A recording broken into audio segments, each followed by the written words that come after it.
Biological science school assistant biological science prepare అయ్యేటటువంటి aspirants అందరికి కూడా ఇప్పుడు బాగా ఉపయోగపడేటటువంటి ఇంటర్మీడియట్ సెకండ్ ఇయర్ బాటనీలో ఉన్నటువంటి మన టాపిక్స్ని డిస్కస్ చేస్తున్నాం. మానవ సంక్షేమంలో సూక్ష్మజీవుల పాత్ర గురించి లాస్ట్ క్లాస్లో డిస్కస్ చేసామండి. ఈరోజు మానవ సంక్షేమంలో మొక్కల పాత్ర, ఇది కూడా చాలా చాలా ఇంపార్టెంట్. దీంట్లో కూడా మనకి ముఖ్యమైనటువంటి బిట్లు అనేవి డిఎస్సిలో రావడానికి అవకాశం ఉంటుంది. సో కాబట్టి ఇవి ఏ విధంగా వస్తున్నాయి ఏంటి, మనకి ముఖ్యమైనటువంటి అంశాల గురించి ఇక్కడ మనం డిస్కస్ చేద్దామండి. దీనికి సంబంధించి మనకి ఎంఎస్ స్వామినాథన్ గురించి ఇక్కడ ఇవ్వడం జరిగింది. దీనికి రిలేటెడ్గా ఉన్నటువంటి శాస్త్రవేత్త ఇతను. సో కాబట్టి ఇతను మునకంబు సాంబశివన్ స్వామినాథన్. ఇతను తమిళనాడు కుంభకోణంలో జన్మించాడు. మరి ఇతను వివిధ రకాలైనటువంటి వృక్షాలకు సంబంధించినటువంటి ప్రజనన బ్రీడింగ్లో ఇతను ఎక్కువగా రీసెర్చ్ చేయడం జరిగింది. ఇతనికి సంబంధించిన డీటెయిల్స్ మొత్తం ఇచ్చాడు. ఇతను స్టడీ అన్నీ మనకు అవసరం లేదు.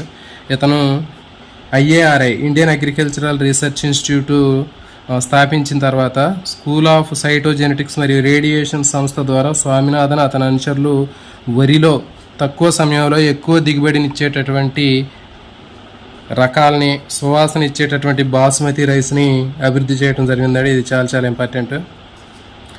ఎంఎస్ స్వామినాథన్ అతని యొక్క అనుచరులు అందరూ కలిసి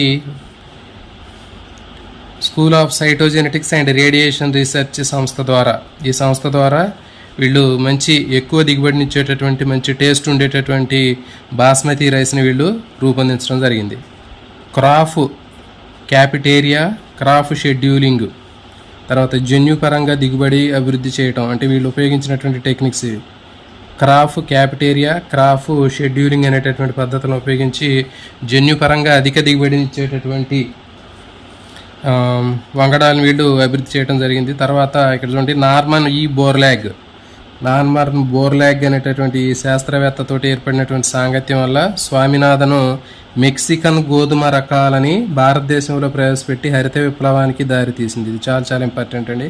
ఇతను నార్మన్ బోర్లాగ్ చేసినటువంటి ఇతనితోటి కలిసి ఎంఎస్ స్వామినాథన్ మెక్సికన్ గోధుమ రకమైనటువంటి గోధుమ రకాన్ని మన భారతదేశంలో ప్రవేశపెట్టాడండి. మరి మన భారతదేశ పరిస్థితులకు తట్టుకొని ఎక్కువ మొత్తంలో అది దిగుబడినిచ్చేటటువంటి వంగడంగా దీన్ని తయారు చేయడం జరిగింది. అంటే అక్కడ మెక్సికోలో ఉన్నటువంటి గోధుమ రకాన్ని మన భారతదేశంలో ఉన్నటువంటి గోధుమ రకాన్ని అతను సంకరణం చేసి కొత్త రకాన్ని తయారు చేసి మన భారతదేశంలో ఆహారపు కొరతని అధిగమించడం జరిగిందండి. అతను చేసినటువంటి కృషి వల్ల మన భారతదేశంలో ఆహార ఉత్పత్తి అనేది పెరిగింది. గోధుమ పంట అనేది బాగా అద్భుతంగా పెరగడం జరిగింది. సో మరి ఇతను వీరు చేసినటువంటి ప్రయోగశాల నుంచి భూమిపైకి అనేటటువంటి కాన్సెప్ట్ని వీళ్ళు తీసుకురావడం జరిగింది. అంటే ప్రయోగశాలలో చేసినటువంటి ఆ కాన్సెప్ట్ని వీళ్ళు ల్యాబ్లో నుంచి భూమి మీదకి ప్రాక్టికల్గా వాళ్ళు తీసుకురావడం జరిగింది. ఇతనికి అనేక రకాలైనటువంటి అవార్డులు కూడా రావడం జరిగింది. ఇది మనకి యూజ్ ఏం లేదు. సో ఇక్కడ మనకి దీంట్లో మనం గుర్తుపెట్టుకునేది ఏది అంటే ఎంఎస్ స్వామినాథన్ వరిలో ఎక్కువ దిగుబడిని ఇచ్చేటటువంటి వరి, తర్వాత మంచి వాసన, టేస్ట్, స్మెల్ ఉండేటటువంటి బాస్మతి రైస్ని అభివృద్ధి చేశాడు. క్రాప్ క్యాపిటేరియా, క్రాప్ షెడ్యూలింగ్, జన్యుపరంగా మంచి దిగుబడి ఉన్నటువంటి మొక్కలను ఇతను అభివృద్ధి చేశాడు. తర్వాత ఇంకోటి ఏంటంటే ఇతను అభివృద్ధి చేసినటువంటి మొక్కలు ఏంటంటే వంగడాలు ఏంటంటే మెక్సికన్ గోధుమ రకాన్ని భారతదేశంలో ఉన్నటువంటి గోధుమ రకంతో అతను సంకరణం చేసి అతను భారతదేశంలో వాతావరణ పరిస్థితులు తట్టుకునే విధంగా మంచి గోధుమ పంటని పెంపొందించి భారతదేశంలో ఉన్నటువంటి ఆహార కొరతని అధిగమించడం జరిగింది. ఇది దీనికి సంబంధించినటువంటి ఇన్ఫర్మేషన్ అండి. బిట్లు రావడానికి అవకాశం ఉన్నటువంటి ఏరియా. నెక్స్ట్ మరి ఆహార ఉత్పత్తిని అధికం చేసేటటువంటి వ్యూహాలు తీసుకున్నట్లయితే మనకి సో దీంట్లో మనకి మొక్కల ప్రజననం గురించి నేర్చుకుంటాం. తర్వాత ఏకకణ ప్రోటీన్లు, కణజాల వర్ధన గురించి మనకి ఈరోజు ఈ చాప్టర్లో మనం ఈ సెషన్లో నేర్చుకుందామండి. చూడండి, మరి పెరిగేటటువంటి జనాభా ఎప్పటికప్పుడు పెరుగుతూనే ఉంది. మరి పెరిగేటటువంటి జనాభాకి అనుకూలంగా మరి ఆహార ఉత్పత్తులు కూడా మనకి పెంచాల్సినటువంటి ఆవశ్యకత ఉంది. మరి దీంట్లో వివిధ రకాలైనటువంటి ఉత్పరివర్తన ప్రజనాలు కానివ్వండి, లేకపోతే కణజాల వర్ధన కానివ్వండి, లేకపోతే RDNS సాంకేతిక పరిజ్ఞానాన్ని ఉపయోగించి మరింత ఎక్కువ ఉత్పత్తి అయ్యేటటువంటి ఆహార ఉత్పత్తిని పెంపొందించడం కోసం రకరకాలైనటువంటి ప్రయోగాలు అనేవి, పరిశీలనలు అనేవి మన భారతదేశంలో జరుగుతున్నాయి. వాటికి సంబంధించి మనం ఇక్కడ చూద్దామండి. మొక్కల ప్రజననం జనరల్గా మనకి ప్రజననం అనేటటువంటిది ఏంటంటే క్రాసింగ్ అని చెప్తారు కదా. సో ఆ విధంగా మనకి బ్రీడింగ్ కానివ్వండి, క్రాసింగ్ కానీ మనకి ఈ విధంగా చేయడం జరుగుతుంది. మనకి మెండల్ చేసినటువంటి పరిశోధనలు ఒకసారి మనం తీసుకున్నట్లయితే ఆ విధంగా మనకి ఉపయోగపడతాయి ఇక్కడ. సో ఇవన్నీ కూడా ఇన్ఫర్మేషన్ ఇక్కడ ఇచ్చాడు. జనరల్గా మొక్కల ప్రజననానికి సంబంధించి. మరి చూడండి, ఎక్కువ మరి మొక్కల ప్రజననం అంటే ఏంటంటే మన భారతదేశంలో ఉన్నటువంటి వాతావరణ పరిస్థితులకు తట్టుకునే విధంగా ఎక్కువ దిగుబడి ఇవ్వాలి, తర్వాత వ్యాధి నిరోధక శక్తి ఉండాలి, తక్కువ కాలంలో ఎక్కువ దిగుబడినిచ్చేటటువంటిది ఉండాలి. ఈ విధంగా మనకి వివిధ రకాలైనటువంటి ఈ క్రాసింగ్ బ్రీడింగ్ ప్రాసెస్ ద్వారా మనకి భారతదేశంలో పరిస్థితులకు అనుకూలంగా వివిధ రకాలైనటువంటి పంటలు పండించడం జరుగుతుందండి. దీంట్లో నాగరికత ప్రారంభమైనప్పటి నుంచి 9,000 నుంచి 11,000 వరకు వివిధ రకాలైనటువంటి ప్రజనన సాక్ష్యాలతోటి భద్రపరచబడినాయి. అంటే ఏంటి, మనకి పూర్వం మన ఇంట్లో ఉన్నటువంటి వాళ్ళు తాత ముత్తాతల కాలంలో వాళ్ళు దేశవాళీ పంటలు పండించేవాళ్ళు. డొమెస్టికేషన్ అనేటటువంటి దేశవాళీకరణ అనేటటువంటి పంటలు పండించేవాళ్ళు. అంటే ఏంటి, మనకు ఉన్నటువంటి పంటల్లోనే మంచిగా బాగా ఎక్కువ దిగుబడిని వచ్చేటటువంటి పంటలు ఏవైతే ఉన్నాయో వాటికి సంబంధించినటువంటి గింజలను సేకరించడం, వాటిని తర్వాత తరాలకి తర్వాత జనరేషన్లో వేయటం, ఇట్లాంటివన్నీ కూడా వాళ్ళు చేసేవాళ్ళు. అంటే దేశవాళీ రకాల నుంచి వచ్చినవి ఇవన్నీ కూడా. మంచి రకం ఏదైతే ఉందో ఆ మంచి రకాన్ని ఎంపిక చేసేవాళ్ళు. ఫర్ ఎగ్జాంపుల్, వరి పొలాల్లో మొత్తం వరి కంకులు వేసిన తర్వాత దాంట్లో మంచిగా కనిపించేటటువంటి కంకులు గింజలు ఏవైతే ఉంటాయో, బలిష్టంగా మంచిగా ఎక్కువ కంకులు వచ్చినటువంటి ఆ కంకులు ఏవైతే ఉన్నాయో అలాంటివి పంట మొత్తం తిరిగి వాటిని వేరి సపరేట్ చేసి ఆ మొత్తం పంట నుంచి మంచి క్వాలిటీ ఉన్నటువంటి సీడ్స్ని తర్వాత తరంలో వేసేవాళ్ళు. తర్వాత నెక్స్ట్ పంటకి వేసేవాళ్ళు. మళ్ళీ ఆ పంటలో కూడా అట్లా చేసేవాళ్ళు. ఈ విధంగా వాళ్ళు డొమెస్టికేషన్ చేయటం వల్ల, దేశవాళీకరణం చేయటం వల్ల మనకి మంచి ప్రతి సంవత్సరం పండించేటటువంటి పంట కూడా ఎక్కువ దిగుబడిని ఇవ్వడం జరిగింది. ఆ రోజుల్లో వాళ్ళు చేసినటువంటి ఆ దేశవాళీకరణ అనేటటువంటి ప్రక్రియ కూడా మనకి చాలా రకాలైనటువంటి మంచి వెరైటీలని ఉత్పత్తి చేయగలిగింది. మరి ఇప్పుడు జన్యుశాస్త్రం కానివ్వండి, తర్వాత అణుజీవ శాస్త్రం కానివ్వండి, కణజాల వర్ధనం కానీ ఇవన్నీ కూడా బాగా డెవలప్ అవటం వల్ల మనకి ఇంకా ఎక్కువ మొత్తంలో మనకి వివిధ రకాలైనటువంటి వాతావరణ పరిస్థితులను తట్టుకునే విధంగా, అంటే అధిక ఉప్పు నీరు కానివ్వండి, తర్వాత విపరీతమైనటువంటి ఉష్ణోగ్రత, కరువు, వైరస్లు, బ్యాక్టీరియాలు, శిలీంధ్రాలు, చీడలు, సో వీటన్నిటిని కూడా తట్టుకునేటటువంటి రకరకాలైనటువంటి మొక్కల్ని, పంటల్ని, వంగడాల్ని మన భారతదేశంలో పెంపొందించడం జరిగింది. మరి అయితే ఈ ప్రజనన కార్యక్రమం తీసుకున్నట్లయితే ప్రపంచవ్యాప్తంగా ప్రభుత్వ సంస్థలు కానివ్వండి, ఇంకా వాణిజ్య పరిశ్రమలు కానీ ఒక పద్ధతి ప్రకారం జరుగుతారండి. ఈ విధంగా జన్యుపరంగా ఒక కొత్త పంటని పెంపొందించడంలో ముఖ్యమైనటువంటి దశలు అనేవి ఉంటాయి కొన్ని. మరి జన్యుపరంగా ఏదైనా ఒక పంటని తయారు చేయాలి అంటే, ఒక రకమైనటువంటి సీడ్స్ని తయారు చేయాలి అంటే దాంట్లో కొన్ని ప్రాసెస్లు ఉంటాయండి. వైవిధ్యశీలత సేకరణ అంటే ఏంటి, జన్యుపరంగా మంచిగా ఉన్నటువంటి మంచి క్వాలిటీ ఉన్నటువంటి విత్తనాలు సేకరించడం అనేటటువంటి దీనికి సంబంధించినటువంటిది. అంటే వాటిలో ఉన్నటువంటి జన్యు వైవిధ్యశీలత అనేది చాలా ముఖ్యమైనటువంటిది. అంటే మంచి రకానికి సంబంధించినటువంటి జన్యువులు కలిగినటువంటి విత్తనాలని మనం ఈ క్రాసింగ్కి తీసుకోవాలి, అలాంటి జాతికి సంబంధించినటువంటి వంగడాలని. సో ఇదంతా ఇన్ఫర్మేషన్ అండి. మీకు ఇన్ఫర్మేషన్కి సంబంధించినటువంటిది మీకు బ్రీఫ్గా ఎక్స్ప్లెయిన్ చేస్తున్నాను. తర్వాత ముఖ్యమైనటువంటి వాటిని నేను స్ట్రెస్ చేస్తాను.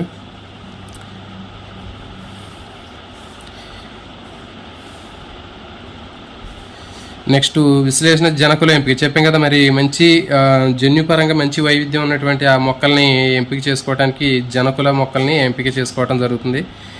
తర్వాత ఫర్ ఎగ్జాంపుల్ మెండల్ తీసుకున్నాడు. మెండల్ ఏం చేశాడు, 2 పొడవు పొట్టి మొక్కలు తీసుకుని సంకలనం చేశాడు కదా. అట్లా ఇక్కడ జనకులను ఎంపిక చేసేటప్పుడు కూడా ఈ ప్రజనన పద్ధతిలో మంచి లక్షణాలు ఉన్నటువంటి జనకులను ఎంపిక చేయడం అనేది కూడా చాలా ముఖ్యమైనటువంటిది. నెక్స్ట్ ఎంపిక చేసినటువంటి జనకుల మధ్య సంకరణం చేయటం. చూడండి, మరి ఎంపిక చేసినటువంటి జనకుల మధ్య సంకరణం చేయటం అనేది ఏంటి అంటే, ఇప్పుడు 2 లక్షణాలు, వేర్వేరు లక్షణాలు ఉన్నటువంటి 2 మొక్కల్లో ఆ రెండింటిని కూడా క్రాసింగ్ చేసినప్పుడు ఆ 2 కూడా ఒకే రకమైనటువంటి మొక్కని తయారు చేయడం అనేటటువంటిది ఈ క్రాసింగ్లో, సంకరణంలో, మనకి హైబ్రిడైజేషన్లో ఉన్నటువంటి ప్రాసెస్. ఫర్ ఎగ్జాంపుల్, ఒక మొక్క ఎక్కువ ప్రోటీన్ ఉన్నటువంటి పంట ఉంది, ఇంకొక పంటకి బాగా వ్యాధి నిరోధక శక్తి కలిగినటువంటి పంట ఉంది. మరి ఇప్పుడు ఈ రెండింటిని కూడా క్రాసింగ్ చేసినప్పుడు వాటి నుంచి వచ్చేటటువంటి ఏవైతే ఉన్నాయో సంతానం ఏదైతే ఉందో అది సంకరణం హైబ్రిడ్ ప్రాసెస్ ద్వారా వచ్చినటువంటి ఆ సంతానంలో ఈ 2 లక్షణాలు ఉంటాయి దాంట్లో. అంటే ఎక్కువ ప్రోటీన్ కలిగింది, తర్వాత ఎక్కువ వ్యాధి నిరోధక శక్తి కలిగినటువంటి 2 లక్షణాలు కలిగినటువంటి ఆ నెక్స్ట్ జనరేషన్ పంట అనేది రావడం జరుగుతుంది. కానీ మరి ఇది చాలా శ్రమతో కూడినటువంటి ప్రక్రియ. అంటే ఒకేసారి రాదండి ఇది. ఈ విధంగా మరి క్రాసింగ్ చేయడం అనేటటువంటిది చాలా ఎక్కువ సార్లు క్రాసింగ్ చేస్తేనే ఎప్పటికో మనం అనుకున్నటువంటి వాంఛనీయ లక్షణాలు అనేవి కనిపించడం జరుగుతుంది. సో ఒకేసారి చేయడంతో మనకి రిజల్ట్ అనేది రాదు. మేలైనటువంటి పునఃసంయోజకాలని పరీక్షించడం. సో ఈ విధంగా మనకి ఆత్మపరాగ సంపర్కం చేయడం కానీ, ఈ విధంగా వాటి మధ్యలో క్రాసింగ్ చేసి అనేక సార్లు చేయడం వల్ల మనకి టెస్టింగ్ అనేది చేయడం జరుగుతుందండి. నెక్స్ట్ పరీక్షించడం, విడుదల, తర్వాత కొత్త సాగు రకాల వ్యాపారీకరణ. సో ఈ విధంగా మనకి ఫైనల్గా తయారైనటువంటివి ఏవైతే ఉన్నాయో వాటిని అధిక మొత్తంలో క్షేత్రంలో సాగు చేయడం ద్వారా మరి ఆదర్శమైనటువంటి ఎరువులు వాడటం, తర్వాత నీటి పారుదల ఇలాంటి పద్ధతులను ఉపయోగించి మనకి అనుకున్నటువంటి దిగుబడిని సాధించవచ్చు. ఇదంతా కూడా జస్ట్ జనరల్ ఇన్ఫర్మేషన్ అండి. నెక్స్ట్ భారతదేశం వ్యవసాయ దేశం. మన భారతదేశంలో స్థూల జాతీయ ఉత్పత్తి గ్రాస్ డొమెస్టిక్ ప్రోడక్ట్ 33% గణాంకాలు చెబుతున్నాయి. ఇంకా మరి జనాభాకు వివిధ రకాలైనటువంటి ప్రజల పద్ధతుల ద్వారా మనకి ఎక్కువ మొత్తంలో దిగుబడి ఇచ్చేటటువంటి వంగడాల్ని రూపొందించడం జరిగింది. ఇక చూడండి మనకి ఇక్కడ కొన్ని ఇచ్చాడండి. ఇక్కడ వివిధ రకాలైనటువంటి మొక్కజొన్నకు సంబంధించినటువంటి సంకర రకాలు, తర్వాత ఇక్కడ గోధుమ, తర్వాత ఇక్కడ బఠానీ, తోట బఠానీలు. సో ఇవన్నీ కూడా ఏంటంటే భారతదేశంలో అభివృద్ధి చేసినటువంటి సంకర జాతి మొక్కలు, హైబ్రిడ్ రకానికి చెందినటువంటి వెరైటీలు. సో ఇదంతా జనరల్ ఇన్ఫర్మేషన్ అండి. ఇప్పుడు మనకి అసలైంది ఇక్కడ నుంచి మనకి స్టార్ట్ అవుతుంది. సో చూడండి, ఇది మరి ఈ హైబ్రిడైజేషన్ ద్వారా, సంకరణం, ప్రజననం ద్వారా తయారు చేసినటువంటి మొక్కలు తీసుకున్నట్టయితే ఈ మొక్కల్లో మనకి ముఖ్యమైనటువంటిది గోధుమ, వరి అండి. గోధుమ తర్వాత వరి, ఈ రెండు పంటలను తీసుకున్నట్లయితే మనకి ఏ విధంగా ఉన్నాయనేది చూద్దాం. 1960-2000 మధ్య కాలంలో గోధుమ ఉత్పత్తి 11 మిలియన్ టన్నుల నుంచి 75 మిలియన్ టన్నులకు పెరిగిందండి. అంటే 1960 నుంచి 2000 మధ్యలో. ఎందుకంటే వివిధ రకాలైనటువంటి ప్రజనన పద్ధతులను పాటించడం వల్ల మరి 11 మిలియన్ టన్నుల నుంచి 75 మిలియన్ టన్నులు ఉత్పత్తి పెరిగింది. అదేవిధంగా వరి 35 నుంచి 889 మిలియన్ టన్నులు పెరిగింది. మరి దీనికి కారణం ఏంటంటే చెప్పాం కదా, వివిధ రకాలైనటువంటి ప్రజనన పద్ధతులు, శాస్త్రవేత్తలు చేసినటువంటి పరిశోధనల వల్ల మనకి వరి కానివ్వండి, గోధుమలో కానివ్వండి దిగుబడి అనేది ఎక్కువగా వచ్చింది. సో దీంట్లో తీసుకున్నట్టయితే గోధుమ తీసుకుంటే గోధుమ, వరిలో పాక్షిక వామన రకాలండి. సెమీ డ్వార్ఫ్ అంటే మరుగుజ్జు మొక్కలు అంటారు కదా, కంప్లీట్గా మరుగుజ్జు కాదు, మరి కంప్లీట్గా పెద్ద మొక్కలు కాదు, పాక్షిక వామన రకాలు అంటారండి వీటిని. సెమీ డ్వార్ఫ్ అభివృద్ధి జరిగిందంట. అంటే వరి, గోధుమలో పాక్షిక వామన రకాలను అభివృద్ధి చేయడం వల్ల ఈ దిగుబడి అనేది పెరిగింది. మరి నోబెల్ బహుమతి గ్రహీత నార్మన్ బోర్లాగ్ మెక్సికోలోని అంతర్జాతీయ గోధుమ, మొక్కజొన్న అభివృద్ధి కేంద్రాల్లో ఈ పాక్షిక వామన రకాలను అభివృద్ధి చేశాడండి. నార్మన్ బోర్లాగ్, నోబెల్ బహుమతి గ్రహీత అయినటువంటి నార్మన్ బోర్లాగ్ ఎక్కడ, ఈ మెక్సికోలో ఉన్నటువంటి అంతర్జాతీయ international centre for wheat and maize improvement. So ఈ అభివృద్ధి కేంద్రంలో మన భారతదేశానికి కావాల్సినటువంటి గోధుమ, వరికి సంబంధించినటువంటి పాక్షిక వామన రకాలనే అభివృద్ధి చేశారు. సో ఇది మీకు ఏమని అడుగుతారంటే, మన భారతదేశంలో వరి, గోధుమకు సంబంధించినటువంటి పాక్షిక వామన రకాలని అభివృద్ధి చేసింది ఎవరు అంటారు? Norman Borlaug. గుర్తుపెట్టుకోండి, ఇతను మెక్సికోలో ఉన్నటువంటి అంతర్జాతీయ గోధుమ, మొక్కజొన్న అభివృద్ధి కేంద్రంలో వీటి మీద అభివృద్ధి పరిశోధన చేసి పాక్షిక వామన రకాలని ఇతను రూపొందించాడు. నెక్స్ట్ 1963లో సోనాలిక, కళ్యాణ్ సోనా వంటి అధిక దిగుబడినిచ్చే వ్యాధి నిరోధక చూపించేటటువంటి అనేక భారతదేశంలో గోధుమ పండించేటటువంటి ప్రదేశాల్లో ప్రవేశపెట్టాడు. ఇవి ఇంపార్టెంట్ అండి. సోనాలిక, కళ్యాణి సోనా అనేటటువంటివి మన భారతదేశంలో ఈ క్రింది వాటిలో ఏ పంటకు సంబంధించినటువంటి అధిక దిగుబడినిచ్చేటటువంటి వ్యాధి నిరోధకతను చూపించేటటువంటి రకం అని అడుగుతాడండి. సో కాబట్టి మీరు గుర్తుపెట్టుకోండి, ఇక్కడ మీకు సోనాలిక, కళ్యాణి సోనా అనేది గోధుమ. గుర్తుపెట్టుకోండి, గోధుమ రకాలు మన భారతదేశంలో అధిక దిగుబడిని ఇచ్చేటటువంటి, తెగుళ్ళని తట్టుకునేటటువంటి వంగడాలు ఇవి. వరి తీసుకున్నట్లయితే వరిలో పాక్షిక వామన రకాలు IR8 అండి. అంతర్జాతీయ వరి పరిశోధనా సంస్థ ఫిలిప్పైన్స్ అభివృద్ధి చేసింది. ఇది important. International rice research institute, international rice research institute ఎక్కడ ఉందని కూడా అడుగుతాడండి. ఫిలిప్పైన్స్, ఇది కూడా బిట్కి important. International rice research institute అనేది మనకి ఎక్కడ ఉంది అంటే ఫిలిప్పైన్స్లో ఉంది. ఇది ఒక బిట్టు. తర్వాత వరిలో పాక్షిక వామన రకాలని చెప్పాం కదా, అది ఏది అంటే IR8. సో ఇది IR8 అనేది వరిలో ఉన్నటువంటి వంగడము. తర్వాత గోధుమలో ఉన్నటువంటి పాక్షిక వామన రకాలు ఏంటి అంటే సోనాలిక, కళ్యాణి సోనా. ఓకే, ఇవి దీనికి సంబంధించినవి. నెక్స్ట్ ఈ పొందిన వాటిని 1966లో మన భారతదేశంలో ప్రవేశపెట్టారని చెప్పాం కదా. మరి ఇట్లా 11 మిలియన్లు, తర్వాత 35 మిలియన్లు ఉన్నటువంటి వరి, గోధుమ వంగడాల్లో టన్నుల ఉత్పత్తిలో మరి ఇవి ఉపయోగించిన తర్వాత ఒకేసారి వీటి యొక్క దిగుబడి అనేది 75 మిలియన్ టన్నులు, తర్వాత 889 మిలియన్ టన్నులకి దిగుబడి అనేది పెరగటం జరిగింది. తర్వాత మంచి దిగుబడి ఇచ్చేటటువంటి పాక్షిక వామన రకాలైనటువంటి జయ, రత్న, అవి గురించి ఇక్కడ మనకి తాయిచుంగ్ నేటివ్ 1 నుంచి తైవాన్ నుంచి పొందారండి. ఈ పొందిన వాటిలో 1966లో భారతదేశం ప్రవేశపెట్టారు. తర్వాత మంచి దిగుబడిని ఇచ్చేటటువంటి పాక్షిక వామన రకాలైనటువంటి జయ, రత్న, ఇవి కూడా వరికి సంబంధించినవేనండి. జయ, రత్న, ఇవి రెండు కూడా మన భారతదేశంలోనే వరికి సంబంధించినటువంటి వంగడాలు. మరి ఇంకా ఇవి ఎక్కడి నుంచి వచ్చినాయంటే తర్వాత జయ, రత్న, తర్వాత తాయిచుంగ్ నేటివ్, ఇది తైవాన్ నుంచి పొందారండి. ఇది కూడా ఇంపార్టెంట్.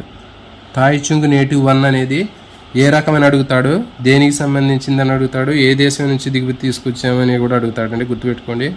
తాయిచుంగ్ నేటివ్ 1 అనేటటువంటిది తైవాన్ దేశం నుంచి మనం పొందాం. ఇది వామన వరి రకం ఇది, ఓకేనా. తర్వాత ఇంకా మరి భారతదేశంలో ఇంకా వరి రకాలు ఏంటంటే జయ, రత్న. సో ఇవి దీనికి సంబంధించినటువంటి ఇన్ఫర్మేషన్ అండి. సో ఇది మనకి గోధుమ వరికి సంబంధించినటువంటిది మీకు ఇక్కడికి అర్థమైంది కదా. కాబట్టి ఇక్కడ మనం తీసుకున్నట్టయితే నార్మల్ బోర్లాగ్ ఈ వరి, గోధుమకు సంబంధించినటువంటి వామన వంగడాలని మెక్సికోలో ఉన్నటువంటి అంతర్జాతీయ గోధుమ మొక్కజొన్న అభివృద్ధి కేంద్రంలో ఇతను తయారు చేశాడండి. ఈ తయారు చేసినటువంటి వాటిలో మరి ఏం చెప్పాము మనం, సోనాలిక, కళ్యాణి సోనా అనేటటువంటిది అధిక దిగుబడినిచ్చేది, వ్యాధి నిరోధక శక్తిని చూపించేటటువంటి భారతదేశంలో గోధుమ పంట. తర్వాత వరి పంట తీసుకున్నట్లయితే IR8 అనేది వరి, ఇది ఎక్కడ తయారు చేశారంటే దీన్ని ఫిలిప్పైన్స్ అంతర్జాతీయ వరి పరిశోధన సంస్థ ఫిలిప్పైన్స్లో దీన్ని రూపొందించారు. తాయిచుంగ్ నేటివ్ 1 అనేది తైవాన్ నుంచి వచ్చింది. తర్వాత ఇంకా దీంట్లో పాక్షిక వామన రకాలు తీసుకున్నట్లయితే జయ, రత్న, ఇవి కూడా భారతదేశంలో అభివృద్ధి చేశారు. ఇవి ఇంపార్టెంట్, ఇవి మన భారతదేశంలో అభివృద్ధి చేశారండి. జయ, రత్న అనేవి ఎక్కడ అభివృద్ధి చేశారు, వేటికి సంబంధించినవి అంటే భారతదేశంలో అభివృద్ధి చేశారు. ఇవి వరి రకాలు, వామన వరి రకాలు. నెక్స్ట్ చెరుకు అండి. మరి చెరుకు తీసుకున్నట్లయితే చెరుకులో కూడా మరి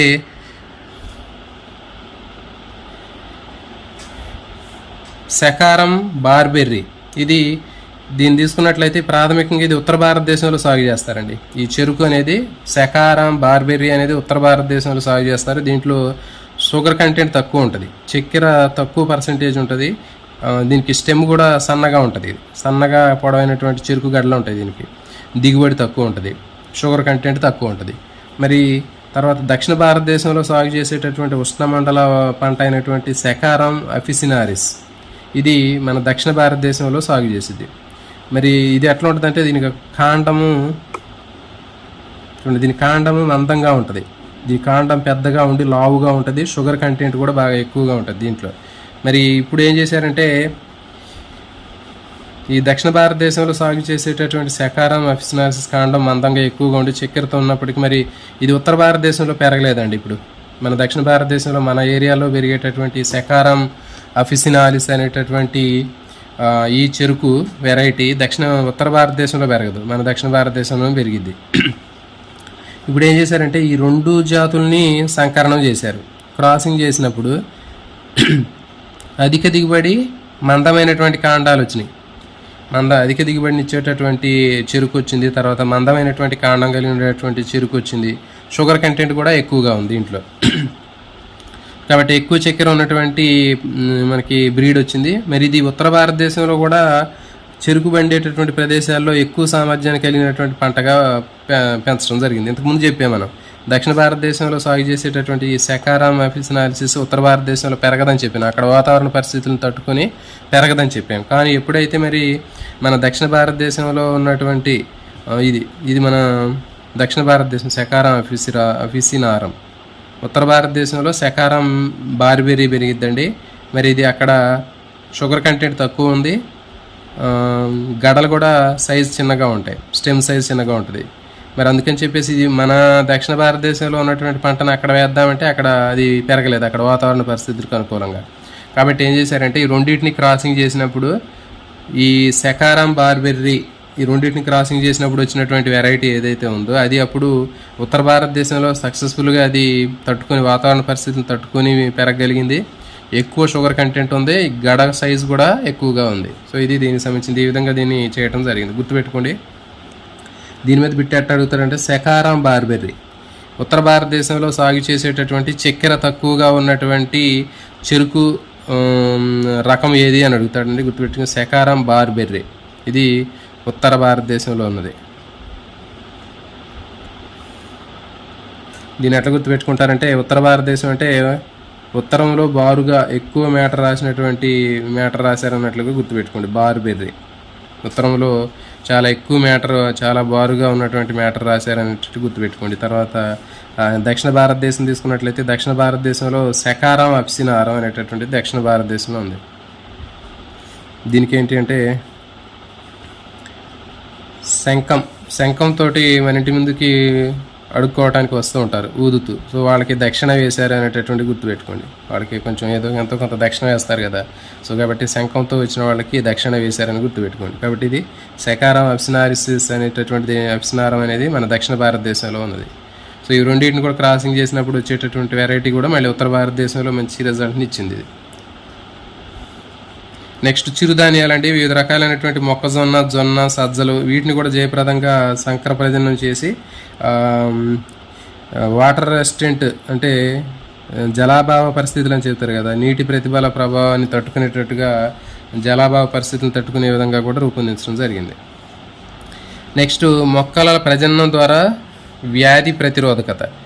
చూడండి, మరి ఈ క్రాస్ బ్రీడింగ్ ద్వారా, ఈ ప్రజనన ప్రక్రియల ద్వారా మనకి తయారు చేసేటటువంటి మొక్కలు ఏవైతే ఉన్నాయో ఇవి వ్యాధి నిరోధకతను కూడా కలిగి ఉంటాయి. జనరల్గా మనకి పంటల మీద రకరకాలైనటువంటి శిలీంధ్రాలు కానివ్వండి, బ్యాక్టీరియాలు కానివ్వండి, వైరస్లు కానీ ఇవన్నీ దాడి చేస్తూ ఉంటాయి. తర్వాత పంట శాతం కూడా దిగుబడి తగ్గిపోతూ ఉంటుంది. ఎక్కువ సందర్భాల్లో పంట అనేది ఎక్కువగా నష్టపోతూ ఉంటుంది. మరి ఇలాంటి పరిస్థితుల్లో మనం ఎక్కువగా ఏం చేస్తుంటాం, శిలీంద్ర నాశకాలు కానివ్వండి, బ్యాక్టీరియా నాశకాలు కానీ ఎక్కువగా స్ప్రే చేస్తూ ఉంటాం. మరి ఇవి ఎక్కువగా స్ప్రే చేయడం వల్ల అవి ఏంటంటే వాటికి ప్రతినిరోధక శక్తిని పెంపొందించుకొని ఇమ్యూనిటీ సామర్థ్యాన్ని పెంపొందించుకుంటాయి. మరి కొన్ని సందర్భాల్లో మనం కొట్టేటటువంటి పెస్టిసైడ్లు అనేవి పురుగుల మీద ఎలాంటి అనుకూల ప్రభావాన్ని చూపించకపోగా మరి అది పర్యావరణ సంబంధమైనటువంటి సమస్యలను కలిగజేసే అవకాశం ఉంటుంది.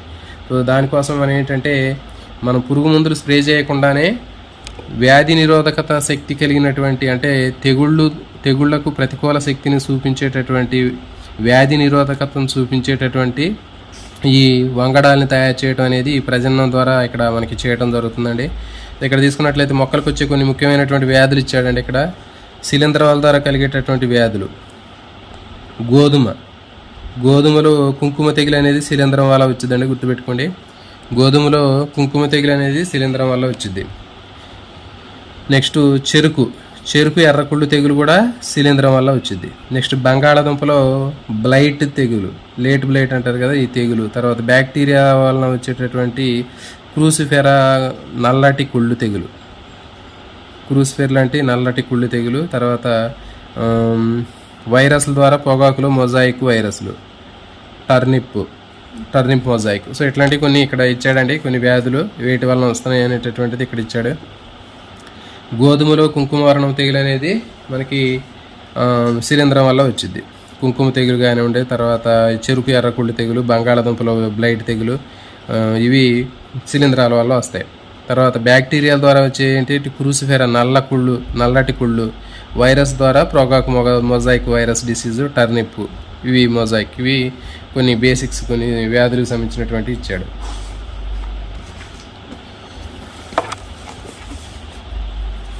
మరి ఈ ప్రజనన పద్ధతుల ద్వారా చూడండి మనకి ఎక్కువ వ్యాధి నిరోధకత కలిగినటువంటి, ప్రతినిరోధకత కలిగినటువంటి వివిధ రకాలైనటువంటి వంగడాలని అభివృద్ధి చేయడం జరిగిందండి. మరి ఇక్కడ ఈ వంగడాల్లో మనకి ఏంటి అంటే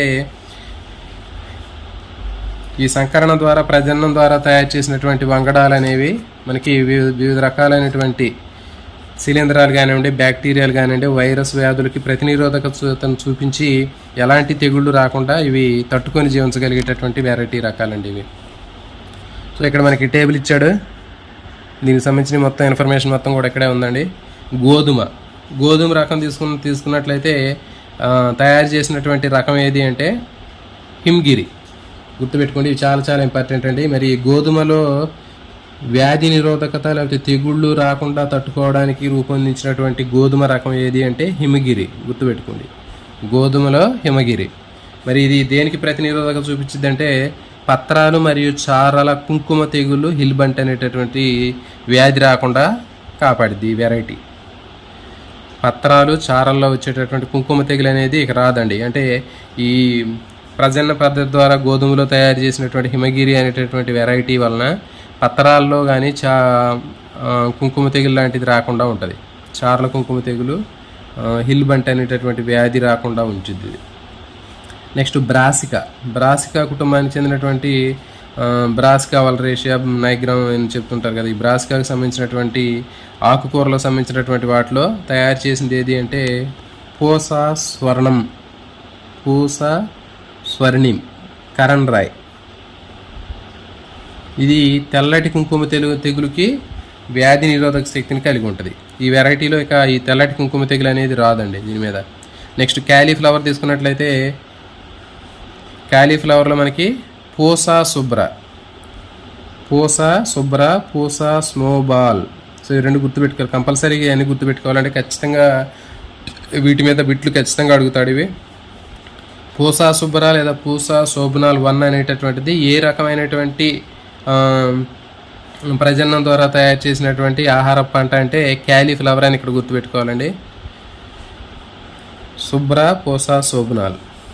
నెక్స్ట్ మరి ఈ వెరైటీ దేన్ని తట్టుకుంటుంది అంటే నల్లకుళ్ళు తెగులు, తర్వాత ముడత బ్లైటు నల్లకుళ్ళు తెగుల్ని రాకుండా ఇది నివారించింది. నెక్స్ట్ బొబ్బర్లో పూసా కోమల్ అనేటటువంటి ఈ వెరైటీ ఇది బ్యాక్టీరియా బ్లైట్ రాకుండా నివారించింది ఈ వెరైటీ. నెక్స్ట్ మిరప పూసా సదాబహార్. మిరపలో పూసా సదాబహార్ అనేటటువంటిది ఈ వెరైటీ. మరి మిరపలో మిరప మొజాయిక్ తర్వాత ఈ వ్యాధి రాకుండా కంట్రోల్ చేస్తుంది. పొగాకులో కూడా మొజాయిక్ వైరస్ రాకుండా ఉంటుంది, ఆకుముడత తెగులు రాకుండా ఉంటుంది. సో కాబట్టి ఇవ్వండి, దీంట్లో ఖచ్చితంగా ఇవి చదువుకోవాలి. ఇది దేనికి ప్రతినిరోధక చూపించింది అంటే దీని ఎక్కువగా వెరైటీలు అడుగుతారండి ఎక్కువగా. సో ఇది ఏ రకమైన చెప్పించి అడుగుతాడు. గోధుమలో ఉన్నటువంటి రకమైన అడుగుతాడు, లేకపోతే ఇది ఇచ్చి రకాన్ని ఇచ్చి ఈ ప్రజననం ద్వారా తయారు చేసినటువంటి రకాన్ని ఇచ్చి ఇది ఏ రకమైనటువంటి పంట లేదా సస్యం అని అడుగుతాడు. సో గుర్తుపెట్టుకుని టేబులే మనకి చాలా చాలా ఇంపార్టెంట్.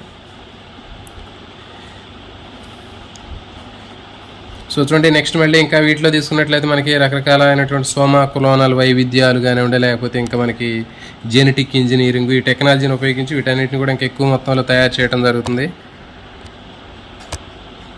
తర్వాత ఉత్పరివర్తన ప్రక్రియ ఇప్పుడు తీసుకున్నట్టయితే జన్యువులో మార్పులు తీసుకురావడం ద్వారా కొత్త వంగడాలను తయారు చేస్తుంటారండి. అంటే వాటిలో ఉన్నటువంటి జీన్ సీక్వెన్స్ ఉంటుంది కదా, ఆ జన్యువుల వరుస క్రమంలో మార్పులు తీసుకురావడం వల్ల మనం అనుకున్నటువంటి వాంఛనీయ లక్షణాలు కలిగినటువంటి సస్య రకాలు అనేవి తయారు చేస్తూ ఉంటారు. మరి దీంట్లో ఎక్కువ మరి జన్యువులో ఉత్పరివర్తనాలు తీసుకురావడానికి వీళ్ళు ఎక్కువగా ఏం చేస్తుంటారంటే కొన్ని రసాయనాలను ఉపయోగిస్తుంటారు. కాల్చికం అంటుంటారు కదా, కాల్చికం అనేటటువంటి కొన్ని రసాయనాలు కానివ్వండి, లేకపోతే ఇంకా వికిరణం ద్వారా అంటే గామా కిరణాలు కానివ్వండి. సో ఇట్లాంటివి వాటి మీద పంపించినప్పుడు ఏం చేస్తాయంటే ఆ జీన్స్లో కృత్రిమమైనటువంటి ఉత్పరివర్తనాలు జరుగుతాయి, ఆర్టిఫిషియల్ మ్యూటేషన్స్ అనేవి క్రియేట్ అవుతాయి. సో ఈ విధంగా మనకి వాంఛనీయమైనటువంటి లక్షణాలు కలిగినటువంటి మొక్కలను ఉత్పత్తి చేయవచ్చు. దీన్ని ఏమంటారంటే ఉత్పరివర్తన ప్రజననం అని చెప్తారు, మ్యూటేషన్ బ్రీడింగ్ అని చెప్పడం జరుగుతుంది. పెసల్లో పసుపు పచ్చ మొజాయిక్ వైరస్, బూడిద తెగులుకి వ్యాధి నిరోధకత అనేది ప్రేరేపిత ఉత్పరివర్తనాల ద్వారా ఏర్పడింది. చెప్పాం కదా, మరి ప్రేరేపిత ఉత్పరివర్తన ప్రక్రియ ద్వారా మనకి పెసల్లో పసుపు పచ్చ మొజాయిక్ వైరస్, బూడిద తెగుల్ని కంట్రోల్ చేయడానికి ఉపయోగపడిందండి ఇది. అర్థమైంది కదా. కాబట్టి ప్రేరేపిత ఉత్పరివర్తనల ద్వారా పండించినటువంటి వంగడం ఏది అని అడిగినప్పుడు పెసరు, లేకపోతే ఇంకా గోధుమ, బొబ్బర్లు, మినుములు అని ఇట్లా ఇస్తాడు ఆప్షన్. కాబట్టి ఇది గుర్తుపెట్టుకోండి, ప్రేరేపిత ఉత్పరివర్తనాల ద్వారా రూపొందించినటువంటి వంగడం ఏది అంటే పెసలు.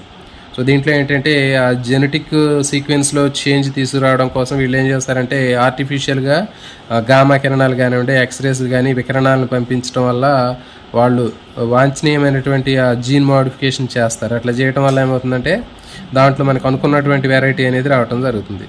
కాబట్టి అప్పుడు వీటిని తెగుళ్లను ఎదుర్కోవడానికి సమర్థవంతంగా పనిచేస్తాయి.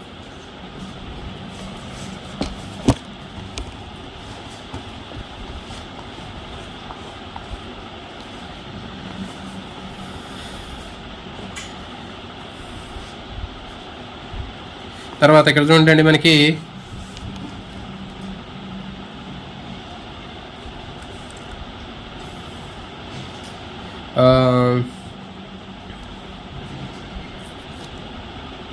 సాగు చేసేటటువంటి జాతి మొక్కల రకాలు వన్య సంబంధికుల్లో కొన్ని అనేక నిరోధక లక్షణాలు చూపించినప్పుడు వాటి దిగుబడి మాత్రమే తక్కువగా ఉంటుంది. అందువల్ల దిగుబడి ఇచ్చేటటువంటి సాగు రకాల్లో ప్రతినిరోధకత జన్యువులు ప్రవేశపెట్టాల్సినటువంటి అవసరం ఉంటుంది. ఇప్పుడు చూడండి, లోకల్ వెరైటీస్ ఏవైతే ఉన్నాయో లోకల్ వెరైటీల్లో వ్యాధి నిరోధక శక్తి తక్కువగా ఉన్నప్పటికీ కూడా మరి దిగుబడి తక్కువగా ఉంటుంది. చూడండి, మనకి స్థానికంగా పండించేటటువంటి పంటల్లో వ్యాధి నిరోధక శక్తి తక్కువగా ఉంటుంది, అంటే తెగుళ్ళు రావు. కానీ మరి తెగుళ్ళు రాకపోతే మరి దిగుబడి కూడా కావాలి కదా, కాబట్టి మరి దిగుబడి తక్కువగా ఉంటుంది, వ్యాధి నిరోధకత అనేది బాగానే ఉంటుంది. మరి అలాంటి సందర్భాల్లో ఏం చేయాలంటే వ్యాధి నిరోధక శక్తి ఉన్నటువంటి వంగడాల్లో ఎక్కువ దిగుబడినిచ్చేటటువంటి ఆ రకానికి సంబంధించినటువంటి జీన్స్ని ఇంట్రడ్యూస్ చేయాలి. తర్వాత ఆ విధంగా ఇంట్రడ్యూస్ చేయడం ద్వారా కూడా ఏం చేస్తారంటే మనకు అనుకున్నటువంటి లక్షణాలు కలిగినటువంటి పంటల్ని పండించవచ్చు. పసుపు పచ్చ మొజాయిక్ వైరస్ వ్యాధికి నిరోధకతను వన్యజాతి మొక్క నుంచి బదిలీ చేయటం ద్వారా బెండలో ఎబుల్మాస్కస్ ఎస్కలెంటం పర్బానీ క్రాంతి అనే కొత్త వెరైటీ అనేది ఏర్పడింది. చూడండి, ఇక్కడ మనకి చెప్పారు, ఇక్కడ పసుపు పచ్చ మొజాయిక్ వైరస్ వ్యాధికి నిరోధకత కలిగినటువంటి వన్యజాతి మొక్కలో నుంచి జన్యుని బెండలోకి బదిలీ చేశారండి. ఈ బదిలీ చేయటం వల్ల ఏంటంటే ఇది ఎక్కువ దిగుబడిని ఇచ్చిద్ది, తర్వాత ఈ వైరస్కి మొజాయిక్ వైరస్కి నిరోధకతను కూడా కలిగించింది. అంటే మనం చూస్తుంటాం బెండలో మనకి తెలపరం అని తెల్లగా మనకి వైరస్ లాగా వచ్చి తెల్లటి మచ్చలు కనిపిస్తూ ఉంటాయి. సో మరి అది రాకుండా ఉండాలి అంటే ఏం చేశారంటే ఈ పసుపచ్చ మొజాయిక్ వైరస్కి వ్యాధి నిరోధకత కలిగినటువంటి వన్యజాతి మొక్కల్లో ఉన్నటువంటి ఆ జీన్ని మనం ఇక్కడ ఎక్కువ దిగుబడి ఇచ్చేటటువంటి బెండ మొక్కలోకి ట్రాన్స్ఫర్ చేసినప్పుడు మనకి 2 రకాలైనటువంటి లక్షణాలు ఈ బెండలో ఉంటాయి. అంటే ఇది అధిక దిగుబడి ఇచ్చిద్ది, దాంతోపాటు ఈ పసుపు పచ్చ మొజాయిక్ వైరస్కి ప్రతినిరోధక శక్తిని కూడా కలిగి ఉంటుంది. సో కాబట్టి ఆ విధంగా తయారు చేసింది పర్బానీ క్రాంతి అండి, గుర్తుపెట్టుకోండి, బెండ ఇది. మొజాయిక్ వైరస్కి నిరోధకతన శక్తిని కలిగి ఉండి ఎక్కువ దిగుబడిని ఇచ్చేటటువంటి బెండ రకాన్ని గుర్తించండి అని అడుగుతాడు. అదేంటి అంటే పర్బానీ క్రాంతి, లేకపోతే ఈ పర్బానీ క్రాంతి అనేది ఏ రకమైనటువంటి పంట అని అడగడానికి అవకాశం ఉంటుంది. ఇది బెండ అని గుర్తుపెట్టుకోండి అండి. నెక్స్ట్, ప్రజననం ద్వారా మనకి కీటకాలు చీడల్ని ఎదుర్కొనేటటువంటి అభివృద్ధి. చూడండి, ఈ ప్రజననం ద్వారా మనకి వివిధ రకాలైనటువంటి తెగుళ్ళు కీటకాల నుంచి కూడా మనకి వ్యాధి నిరోధక శక్తి కలిగినటువంటి వంగడాలని తయారు చేయడం జరుగుతుందండి. దీనికి సంబంధించి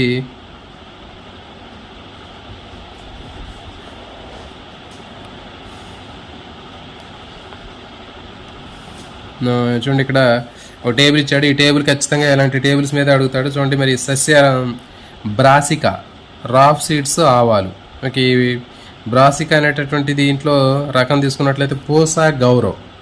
సో దీంట్లో ఇవి ఇట్లాంటి టేబుల్స్ మీద ఖచ్చితంగా అడుగుతాడండి బిట్లు. పోసా గౌరవ్ అనేటటువంటి రకము దేన్ని ఎదుర్కొంటుంది అంటే ఎఫిడ్స్ నుంచి ఎదుర్కొంటుంది. అంటే ఇది ఎఫిడ్స్ దీని మీద అటాక్ చేయలేవు, ఇది ఈ విధంగా తయారు చేసినటువంటి వంగడం. నెక్స్ట్, వెడల్పు చాళ్ళు కలిగినటువంటి చిక్కుళ్ళు ఉంటాయి కదా, వెడల్పైనటువంటి చిక్కుళ్ళు, వెడల్పు చిక్కుళ్ళు పెద్దగా ఫ్లాట్ బీన్స్, పోసా సేమ్ 2, పోసా సేమ్ 3. ఇవి మీరు ఖచ్చితంగా మీరు బట్టి పట్టడం కానీ ఏదో విధంగా చేసి గుర్తుపెట్టుకోవాలండి. ఎందుకంటే ఖచ్చితంగా వీటి నుంచి కూడా మనకి ఈ చాప్టర్ నుంచి బిట్లు అడుగుతాడు. ఇవి జెసీడ్స్, ఎఫిడ్స్, ఫలాన్ని తొలిచేటటువంటివి. సో వీటిని ఎదుర్కొనే శక్తి ఉంటుంది ఈ వెరైటీకి. నెక్స్ట్, ఓక్రా, బెండ, లేడీ ఫింగర్ అంటారు కదా, దీన్ని ఇది తీసుకున్నట్లయితే మనకి పోసా సవాని, పోసా A4. సో ఇవి బెండకు సంబంధించినటువంటి అండి వెరైటీలు. ఇవి కాండం తొలిచేవి, ఫలాన్ని తొలిచేటటువంటి కీటకాల నుంచి నిరోధక శక్తిని పెంపొందించుకుని ఉంటాయి. సో ఈ విధంగా మనకి వివిధ రకాలైనటువంటి సస్య ప్రజననాల ద్వారా బ్రీడింగ్ టెక్నాలజీని ఉపయోగించి మొక్కల్లో మనకి వివిధ రకాలైనటువంటి తెగుళ్లను కలిగించేటటువంటి ఆ వెరైటీలకు తెగలను కలిగించేటటువంటి ఆ వ్యాధికారకాలకి ప్రతినిరోధకతను చూపించేటటువంటి మంచి వంగడాలను ఇక్కడ రూపొందించడం జరుగుతుంది.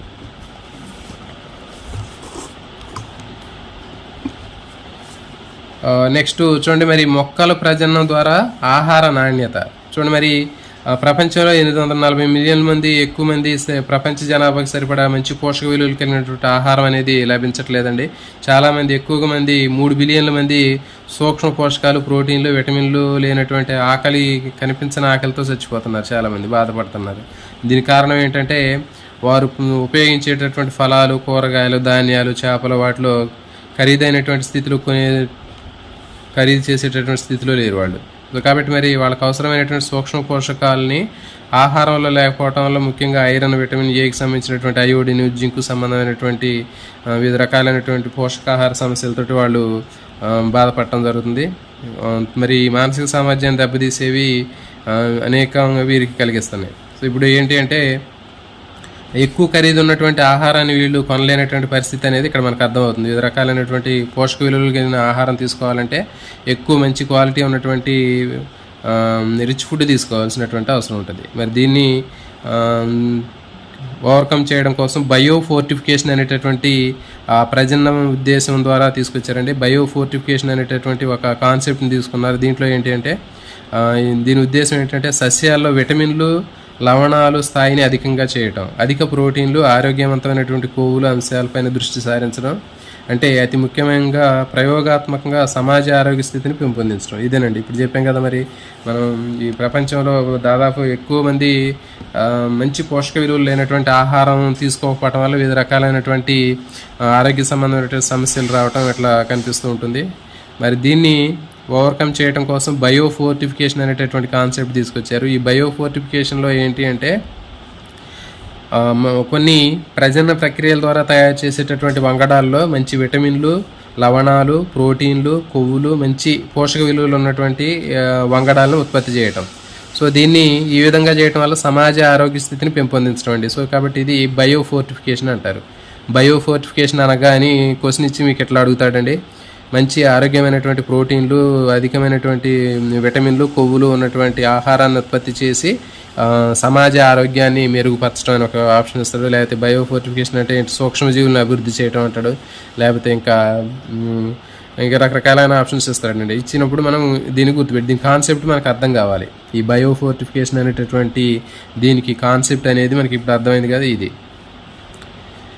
మరి దీంట్లో తీసుకున్నట్లయితే ఇక్కడ కొన్ని ఇచ్చాడు. పోషణలో నాణ్యతను పెంపొందించుకోవడం, ప్రజనంలో పెంపొందించాల్సినటువంటి ఉద్దేశాలు: ప్రోటీన్ పరిమాణం పెంచాలి, నూనె పరిమాణం పెంచాలి, నాణ్యత పెంచాలి, విటమిన్ల పరిమాణం పెంచాలి, సూక్ష్మ మూలకాల పరిమాణం పెంచాలి. సో ఈ విధంగా ఇవన్నీ కూడా ఈ బయో ఫోర్టిఫికేషన్ కాన్సెప్ట్లో వీటిని ఎక్కువగా కేర్ తీసుకుంటారు ఈ అంశాల మీద. చూడండి 2000 సంవత్సరంలో అప్పుడున్న మొక్కజొన్న సంకరంలో లైసిన్, ట్రిప్టోఫాన్ వంటి అమైనో ఆమ్లాల శాతం కంటే 2 మొక్కజొన్న సంకరాలను అభివృద్ధి చేశారండి.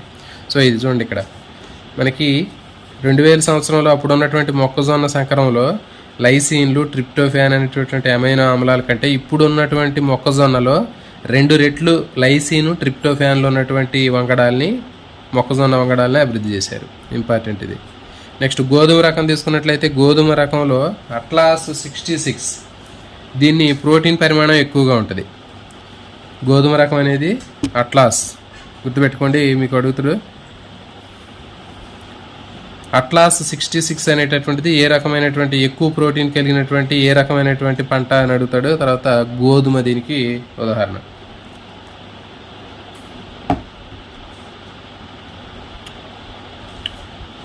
నెక్స్ట్ సాగు చేసే గోధుమ అభివృద్ధి చేయడానికి దాతను ఉపయోగిస్తారు.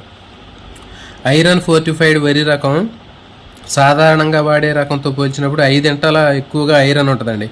సో ఇది చాలా చాలా ఇంపార్టెంట్. ఇది ఐరన్ ఫోర్టిఫైడ్ వరి. దీంట్లో మరి ఐరన్ అనేది చాలా ఎక్కువ మొత్తంలో ఉంటుంది. అంటే మనం జనరల్గా వాడేటటువంటి రైస్ కంటే 5 రెట్లు వరి అనేది ఎక్కువగా ఉంటుంది దీంట్లో. అదేవిధంగా బీటా కెరోటిన్ కలిగినటువంటి వరి రకానికి బంగారు వరి అని పేరు పెట్టారు. ఇది చాలా చాలా ఇంపార్టెంట్. ఇప్పుడు చెప్పినవి ఏవైతే ఇక్కడ మీకు స్ట్రెస్ చేసి చెప్తున్నానో అవి ఎక్కువగా చూసుకోవాల్సినటువంటి అవసరం ఉంటుంది. బంగారు వరి అనేటటువంటి వరి వంగడంలో ఏది ఎక్కువగా ఉంటుందని అడుగుతాడు. ప్రోటీన్లు, లేకపోతే ఇంకా కార్బోహైడ్రేట్లు, బీటా కెరోటిన్ ఇట్లా ఇస్తారు. కాబట్టి ఇది గుర్తుపెట్టుకోండి, బంగారు వరికి బీటా కెరోటిన్ ఎక్కువ ఉంటుంది.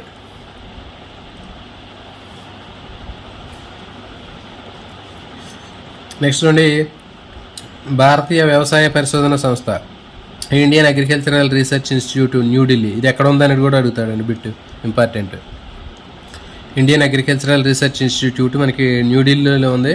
ఇది ఎక్కువగా విటమిన్లు, ఖనిజ లవణాలు, కూరగాయలు అనేక మొక్కల రకాలను వీళ్ళు తయారు చేస్తారు. ఎక్కువ విటమిన్లు ఖనిజాలు ఉన్నటువంటి మినరల్స్ ఉన్నటువంటి కూరగాయలను తయారు చేస్తారు వీళ్ళు. విటమిన్ ఏ పుష్టిగా ఉన్నటువంటి క్యారెట్లు కానివ్వండి, స్పినాచ్ కానివ్వండి, గుమ్మడి కానివ్వండి, విటమిన్ సి పుష్టిగా ఉన్నటువంటి కాకర కానివ్వండి, బతువ, ఇది ఒక రకమైనటువంటి కింగ్ ఆఫ్ గ్రీన్ వెజిటేబుల్స్, కినోపోడియం అన్నారు. ఓకే, ఆకుకూరల రాజు అంట, ఇది గుర్తుపెట్టుకోండి. బతువ, ఇది మన దగ్గర మనం నేనైతే ఎప్పుడు వినలేదండి ఈ పేరు, మీకు గనక తెలిస్తే కామెంట్ చేయండి. బతువ అనేటటువంటి ఈ ఆకుకూరలకు రాజు అంటండి. ఇది కింగ్ ఆఫ్ గ్రీన్ వెజిటేబుల్స్, కీనోపోడియం. ఇది డైరెక్ట్గా ఎట్లా కూడా అడగచ్చు. ఆకుకూరలకు రాజు అని ఏ పంటను అంటారని అడగచ్చు. ఇంకా తర్వాత ఆవాలు, టమాటా కాల్షియం పుష్టిగా ఉన్న స్పినాచ్, బతువ ప్రోటీన్ పుష్టిగా ఉన్న చిక్కుళ్ళు, వెడల్పు చిక్కుళ్ళు, ల్యాబ్ బీన్స్, ఇవి. సో ఇది మనకు అర్థమైంది కదా. ఇక్కడ మనకి పారాగ్రాఫ్లు తీసుకున్నట్లయితే బయో ఫోర్టిఫికేషన్ అనేటటువంటి కాన్సెప్ట్లో మనకి సస్య ప్రజననం ద్వారా మనకి తక్కువ అంటే ఎక్కువ క్వాలిటీ ఉన్నటువంటి, ఎక్కువ పోషక విలువలు ఉన్నటువంటి వివిధ రకాలైనటువంటి వంగడాలను రూపొందించడం దీని కాన్సెప్ట్. దీంట్లో లైసిన్, ట్రిప్టోఫాన్ అనేటటువంటి అమైనో ఆమ్లాలు ఎక్కువగా ఉన్నటువంటి మొక్కజొన్న వంగడాన్ని రూపొందించడం జరిగింది. ఈ కాన్సెప్ట్ని ఆధారంగా చేసుకొని గోధుమలో అట్లాస్ 66 అనేటటువంటి వెరైటీలు ప్రోటీన్ ఎక్కువగా ఉన్నటువంటి పంటని తయారు చేయడం జరిగింది. నెక్స్ట్ వరి తీసుకున్నట్లయితే ఐరన్ ఫోర్టిఫైడ్ వరి దీన్ని తయారు చేయడం జరిగింది. మిగిలినటువంటి లోకల్ ఉన్నటువంటి ఐరన్ కంటే ఎక్కువగా 5 రెట్లు ఐరన్ అనేది ఉంది. నెక్స్ట్ బేటా కెరోటిన్ కలిగినటువంటి బంగారు వరి అనేటటువంటి రూపొందించడం జరిగింది. నెక్స్ట్ ఈ కాన్సెప్ట్ని బేస్ చేసుకొని IARI, Indian agricultural research institute, New Delhi వారు ఎక్కువ విటమిన్లు, ఖనిజ లవణాలు ఉన్నటువంటి ఆకుకూరల్ని, కూరగాయలను తయారు చేశారు. వీటిలో క్యారెట్, స్పినాచ్, ఇవండి. ఇది దీనికి సంబంధించిన కాన్సెప్ట్.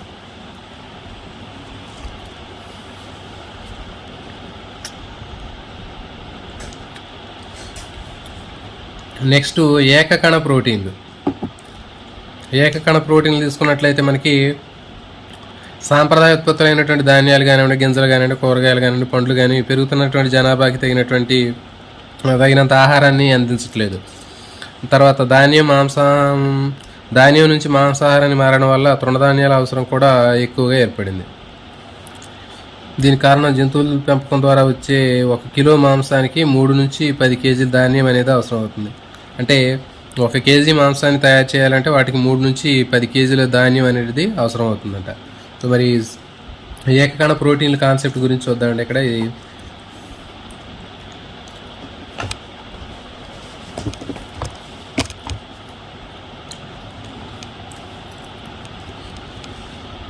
మరి ఏకకణ ప్రోటీన్లు అనేటటువంటివి సింగిల్ సెల్ ప్రోటీన్స్ అనేటటువంటివి ఆహారంగా కూడా ఉపయోగిస్తుంటారండి. మరి దీనికి సంబంధించినటువంటి వేటిని ఎక్కువగా మరి ఏకకణ ప్రోటీన్లుగా ఉపయోగించేటటువంటి కొన్ని రకాలైనటువంటి సూక్ష్మజీవుల గురించి చూద్దాం. ఇక్కడ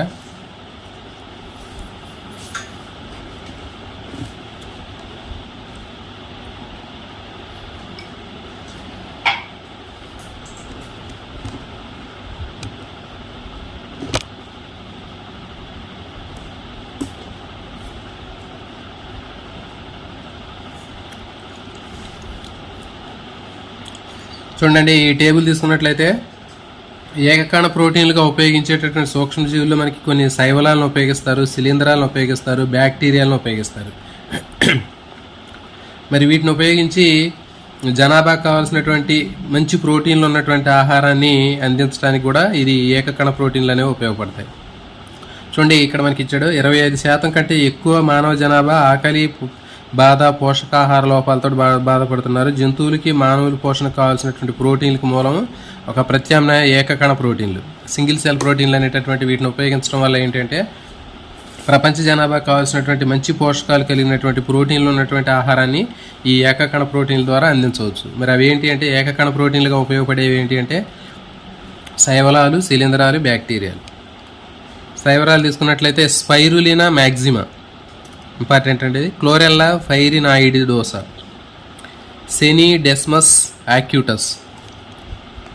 సో ఈ 3 కూడా శైవల వెరైటీలు, ఏకకణ ప్రోటీన్లు. నెక్స్ట్ శిలీంధ్రాలు తీసుకున్నట్లయితే క్యాడిడా యూటిలిస్, టోరులా ఈస్ట్ అంటారు దీన్ని. నెక్స్ట్ సాకరోమైసిస్ సెర్విసియా, ఇది మనకు తెలుసు బాగా, బేకర్ ఈస్ట్ అంటారు దీన్ని, బేకరీలో ఉపయోగిస్తారు. నెక్స్ట్ క్యూటోమియం సెల్యులైటికమ్, ఇది శిలీంధ్రం, సింగిల్ సెల్ ప్రోటీన్.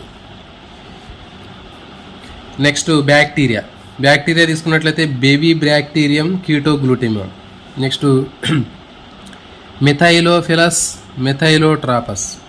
సో ఇవి మీరు ఎట్లా గుర్తుపెట్టుకోవాలంటే, దీని మీద క్వశ్చన్ ఎట్లా అడుగుతాడంటే, ఏకకణ ప్రోటీన్లుగా ఉపయోగించేటటువంటి శిలీంధ్రాన్ని గుర్తించండి అంటాడు, 4 ఇస్తాడు. లేకపోతే ఏకకణ ప్రోటీన్గా ఉపయోగించేటటువంటి బ్యాక్టీరియా గుర్తించండి అంటాడు, 4 ఇస్తాడు, ఒకటి గుర్తుపెట్టాలి. నెక్స్ట్ ఏకకణ ప్రోటీన్గా ఉపయోగించే శైవలాన్ని గుర్తించండి అంటాడు, 4 ఇచ్చి ఒకటి ఇది ఇచ్చి మిగిలిన 3 బ్యాక్టీరియా శిలీంధ్రాలు ఇస్తాడు. సో కాబట్టి ఈ టేబుల్ మీరు మ్యాక్సిమం గుర్తుపెట్టుకోవడానికి ప్రయత్నం చేయండి. ఇవి చూడండి, ఇక్కడ మనకి నెక్స్ట్ మంచి ప్రోటీన్ల కోసం సూక్ష్మ జీవులను పారిశ్రామికంగా పెంచుతున్నారండి. శైవలాలు, శిలీంధ్రాలు, బ్యాక్టీరియాలు ఏకకణ ప్రోటీన్ల ఉత్పత్తికి ఉపయోగిస్తారు. వీటిని చెప్పాం కదా, ఏకకణ ప్రోటీన్లకి శైవలాల్ని, శిలీంధ్రాలని, బ్యాక్టీరియాలని ఉపయోగిస్తారు. ఇప్పుడు బంగాళాదుంప ప్రాసెసింగ్ ప్లాంట్స్ ఉంటాయి కదా, పరిశ్రమలు ఉంటాయి. బంగాళాదుంపలో మనకి వాటిని ప్రాసెసింగ్ చేసి బంగాళాదుంపల నుంచి వివిధ రకాలైనటువంటి పదార్థాలు తయారు చేయటం కానివ్వండి, బంగాళాదుంప నుంచి పిండిని ఎక్స్ట్రాక్షన్ చేయటం కానివ్వండి, చేసేటటువంటి ప్లాంట్లు ఉంటాయి కదా, యూనిట్లు, దాంట్లో వచ్చేటటువంటి వ్యర్థ పదార్థాలు, తర్వాత ఇంకా ఎండుగడ్డి, మొలాసిస్, చెరుకు ఫ్యాక్టరీ నుంచి వచ్చేటటువంటి వేస్ట్ ఉంటుంది కదా, అది, జంతువుల ఎరువులతో వచ్చేటటువంటి పదార్థాలు, తర్వాత మురుగునీటి పైన ఈ సూక్ష్మజీవుల్ని పెంచుతారండి. అర్థమైంది కదా. ఈ ఏకకణ సూక్ష్మజీవుల్లో ఈ శైవలాలు కానీ, శిలీంధ్రాలు కానీ, బ్యాక్టీరియాలు కానీ, ఈ ఏకకణ ప్రోటీన్లు వివిధ రకాలైనటువంటి రా మెటీరియల్స్ మీద పెంచుతారు వీటిని. అంటే బంగాళాదుంప ప్రాసెసింగ్ ప్లాంట్ నుంచి వచ్చేటటువంటి ఆ ప్రోడక్ట్ ఏదైతే ఉందో అది కానివ్వండి, షుగర్ ఫ్యాక్టరీలో ఉన్నటువంటి మొలాసిస్ నుంచి కానివ్వండి, ఇంకా ఎండుగడ్డి కానివ్వండి, తర్వాత ఇంకా జంతు వ్యర్థ పదార్థాల నుంచి వచ్చినటువంటి ఎరువులతో తయారయ్యేటటువంటి మురుగునీటి పైన కానీ ఈ సూక్ష్మజీవులను పెంచుతారు ఎక్కువగా. వీటిలో ఎక్కువగా స్పైరులీనా పెంచుతారంటే ఇంపార్టెంట్. ఇది చూడండి, ఇక్కడ మనకు కనిపిస్తుంది స్పైరులీనా, ఇది స్పైరులీనా. వీటిని సులువుగా పెంచవచ్చు. వాటి మీద ప్రోటీన్లు, లవణాలు, కొవ్వులు, విటమిన్లు, పుష్టిగా ఉన్నటువంటి ఆహారాన్ని వినియోగించవచ్చు. ఈ వాటి వల్ల వాతావరణ కాలుష్యం కూడా తగ్గిపోతుంది. సో ఇదండి దీనికి సంబంధించినటువంటిది. ఇక్కడ మనకి ఏకకణ ప్రోటీన్గా ఎక్కువగా ఉపయోగించేటటువంటిది ఏది అంటే స్పైరులీనా. దీని ద్వారా ప్రోటీన్లు, లవణాలు, కొవ్వులు ఎక్కువగా ఉంటాయి. ఇవన్నిటిని కూడా మనకి వీటి మీద పెంచుతూ ఉంటారు. అంటే ఈ శైవలాలు, శిలీంధ్రాలు ఇవన్నిటిని కూడా ఏకకణ ప్రోటీన్ల ఉత్పత్తికి ఉపయోగిస్తారు. స్పైరులీనా అనేటటువంటివి ఈ రా మెటీరియల్స్ మీద పెంచుతారు వీటిని. చూడండి, 250 కేజీల బరువు కలిగినటువంటి ఒక ఆవు 200 గ్రాముల ప్రోటీన్ను ప్రతిరోజు ఉత్పత్తి చేస్తుందని లెక్క కట్టారు. అంటే ఏంటి, 250 కేజీల బరువు కలిగినటువంటి ఒక ఆవు 200 గ్రాముల ప్రోటీన్ అంటే అది ఇచ్చేటటువంటి పాల నుంచి తయారు చేసేటటువంటి ప్రోటీన్, పాలను పొడిలాగా మార్చి దాని ప్రోటీన్ తయారు చేస్తే రోజుకి 200 గ్రాములు ప్రోటీన్ తయారైంది. అదే సమయంలో 200 మిల్లీగ్రాముల మిథైలోఫిలస్ మిథైలోట్రాపస్ అనే సూక్ష్మజీవి, ఇక్కడ చెప్పాం కదా మనం, ఇక్కడ ఇది మిథైలోట్రాపస్, మిథైలోట్రోపిస్ అనేటటువంటి సింగిల్ సెల్ బ్యాక్టీరియా ఉంది కదా, ఏకకణ ప్రోటీన్ అనేటువంటిది. అది విపరీతమైనటువంటి పెరుగుదల జరిపిద్దండి. దీని గ్రోత్ బాగా ఉంటుంది. మరి ఇదేం చేస్తుందంటే, దీని ద్రవ్యరాశిని అధికంగా చేయడం వల్ల 25 టన్నులు ప్రోటీన్ ఉత్పత్తి చేస్తుందంటే ఇది సంవత్సరానికి కావచ్చు ఇది. సో కాబట్టి మీరు చూడండి, ఇంత మొత్తంలో అంటే ఒక ఆవు తయారు చేసేటటువంటి ప్రోటీన్ కంటే మనకి తక్కువ టైంలోనే ఎక్కువ మొత్తంలో ఈ ప్రోటీన్ ఉత్పత్తి చేసేటటువంటి శక్తి ఈ మిథైలోఫిలస్ మిథైలోట్రాపస్ అనేటటువంటి సూక్ష్మజీవికి ఉంటుంది. ఇది ఇంపార్టెంట్, గుర్తుపెట్టుకోండి ఇది. ఇంకా పుట్టగొడుగులు చాలామంది ఆహారంగా తీసుకుంటుంటారు. మరి అది పుట్టగొడుగుల పరిశ్రమ అనేది ఎదుగుదల త్వరలోనే సూక్ష్మజీవులు కూడా అంటే జనరల్గా ఇప్పుడు మన అందరికీ తెలుసు అంటే పుట్టగొడుగులు ప్రతి చిన్న చిన్న పట్టణాల్లో కూడా కనిపిస్తున్నాయి. మరి పుట్టగొడుగులు అనేటటువంటివి అమ్ముతున్నారు. మరి వాటిని ఇది ఒక పెద్ద పరిశ్రమగా ఏర్పడింది. అట్లాగే సూక్ష్మజీవులను కూడా తర్వాత ఇట్లా పుట్టగొడుగులు ఎట్లా అమ్ముతున్నారో ఇలాంటి సూక్ష్మజీవులను కూడా ప్రోటీన్ రూపంలో మనకి ప్యాకెట్ల రూపంలో అమ్మేటటువంటి రోజు అనేది భవిష్యత్తులో వచ్చింది. సో ఇది దీనికి సంబంధించిందండి. నెక్స్ట్ లాస్ట్ కాన్సెప్ట్ కణజాల వర్ధనం. చూడండి, జనరల్గా మనకి ఈ సస్య ప్రజననం ద్వారా తయారు చేసేటటువంటి మొక్కలు ఏవైతే ఉన్నాయో అవి జనాభాకు సరిపోయినటువంటి ఆహారాన్ని అందించినప్పటికీ కూడా అది కొంచెం ఎక్కువ టైం చాలా టైం టేకింగ్ ప్రాసెస్, అది కూడా ఎక్కువ టైం పట్టిద్ది, చాలాసార్లు పరిశోధనలు చేయాలి, కొన్నిసార్లు ఫెయిల్ అయ్యే అవకాశం ఉంటుంది. మరి దానికి ఆల్టర్నేటివ్గా ఇంకోటి కణజాల వర్ధనం అనేటటువంటిది కూడా వచ్చిందండి. ఇది మరొక సాంకేతిక పరిజ్ఞానం. ఇది మరి కణజాల వర్ధనం అంటే ఏంటి అనేటటువంటి దాని గురించి ఇక్కడ మనం చూద్దామండి. 1950లో శాస్త్రవేత్తలు ఎక్స్ప్లాంట్ అనేటటువంటి ఒక దాన్ని తయారు చేశారు. ఎక్స్ప్లాంట్ అంటే ఏంటంటే మొక్కలో ఉన్నటువంటి ఏ భాగాన్నైనా తీసుకొని దాన్ని ఒక పరీక్షణాళికలో సూక్ష్మజీవరహిత పరిస్థితుల్లో కొన్ని పోషకాహార పదార్థాన్ని ఇచ్చినప్పుడు అది పెరిగిద్ది.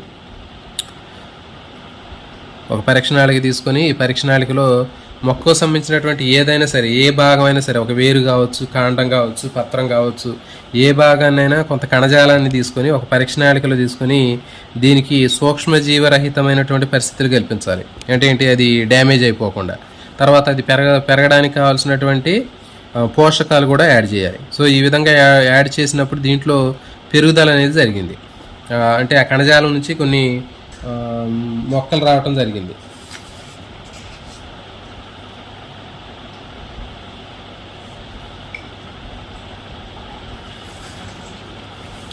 సో ఆ విధంగా పెంచినప్పుడు చూడండి, మరి సంపూర్ణమైనటువంటి మొక్కల్ని పునరుత్పత్తి అవుతాయని తెలుసుకోవటం జరిగింది. సో ఈ విధంగా ఏదైనా ఒక కణం నుంచి పూర్తి స్థాయిలో మొక్కను పునరుత్పత్తి చేసేటటువంటి శక్తిని టోటిపోటెన్సీ అంటారండి. చాలా చాలా ఇంపార్టెంట్ ఇది.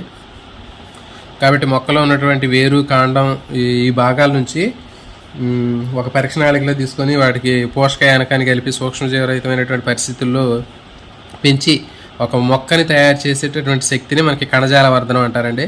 మరి ఈ విధంగా ఒక కణం నుంచి పూర్తి స్థాయిలో మొక్కని ఇచ్చేటటువంటి ఆ సామర్థ్యాన్ని ఏమంటారంటే టోటిపోటెన్సీ అంటారు. ఇక్కడ చెప్పేది ఏంటి అంటే మనకి ఇక్కడ దాంతోపాటు మరి అది పెరగాలి అంటే, తీసుకున్నటువంటి కణజాలం పెరగాలి అంటే మనకి 2 విషయాలు మనం అక్కడ దృష్టిలో పెట్టుకోవాలి. ఏంటి అంటే దానికి కొన్ని పోషకాలు కావాలి. మరి అది పెరగాలంటే పోషకయానకం కావాలి కదా. అంటే సుక్రోజ్తో పాటు కర్బన మూలాన్ని, అకర్బన పదార్థాలు అంటే కొన్ని లవణాలు, విటమిన్లు, ఖనిజ లవణాలు, అమైనో ఆమ్లాలు, వృద్ధి నియంత్రకాలు అనేటువంటి ఆక్సిన్లు, సైటోకైనిన్లు, ఇవన్నీ సరఫరా చేయాలి. ఓకే. తర్వాత మరి ఇవన్నీ ఎక్కువగా ఉన్నప్పుడు ఆ పెరుగుదలతో పాటు సూక్ష్మజీవులు కూడా పెరుగుతాయి కదండి. జనరల్గా మనకి ఏదైనా పోషకాలు ఉన్నటువంటి ఆహారం కానీ ఏదైనా సోర్స్ ఉంటే ఖచ్చితంగా వాటి మీద ఏదో ఒక ఫంగస్ లేకపోతే బ్యాక్టీరియాదో అటాక్ చేసిద్ది. సో మరి కాబట్టి ఆ సూక్ష్మజీవుల పెరుగుదలను ఆకర్షించింది. మరి ఫలితంగా ఏమైంది అంటే ఆ యానకం అనేటటువంటిది చెడిపోయిద్ది.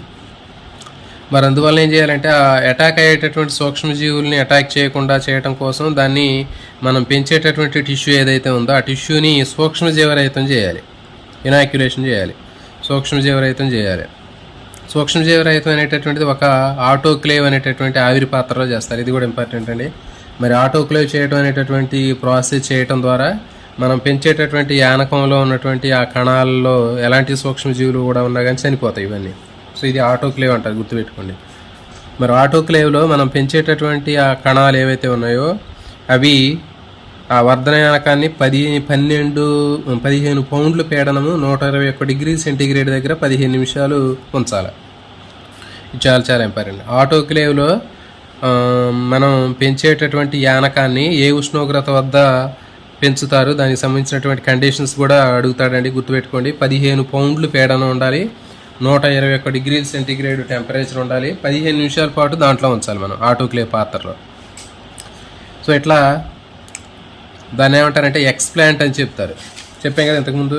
ఎక్స్ప్లాంట్ అంటే ఆ మొక్కలో ఏదైనా సరే, వేరు నుంచి కానివ్వండి, కాండం నుంచి కానివ్వండి, పత్రం నుంచి కానివ్వండి, మొక్కలో ఏ భాగం నుంచి అయినా సరే మనం కొంత కణజాలాన్ని తీసుకొని దాన్ని ఒక పరీక్షణాళికలో పెట్టి దానికి పోషకయానకాన్ని కలిపి సూక్ష్మజీవరహితం చేసి మనం ఒక మొక్కగా పెంచడానికి చేసేటటువంటి కణజాలం ఏదైతే ఉందో దాన్నే ఎక్స్ప్లాంట్ అంటారండి, గుర్తుపెట్టుకోండి. మనం ఆకుల కణజాలాన్ని ఉపయోగించి కొత్త మొక్కను తయారు చేస్తే దాన్ని ఎక్స్ప్లాంట్ అనొచ్చు, లేకపోతే కాండంలో భాగం తీసుకోవచ్చు, తర్వాత పత్రాలు కావచ్చు, వేర్లు కావచ్చు. మనం ఏ టిష్యూని అయితే తీసుకున్నామో ఆ కణజాలాన్ని తీసుకొని దాన్ని మనం పరీక్షణాళికలో ఉంచి దానికి పోషకయానకాన్ని కలిపి సూక్ష్మజీవరహితమైనటువంటి పరిస్థితుల్లో ఈ ప్రాసెస్లో చేసాము. ఆ కణజాలాన్ని ఎక్స్ప్లాంట్ అంటారు, గుర్తుపెట్టుకోండి.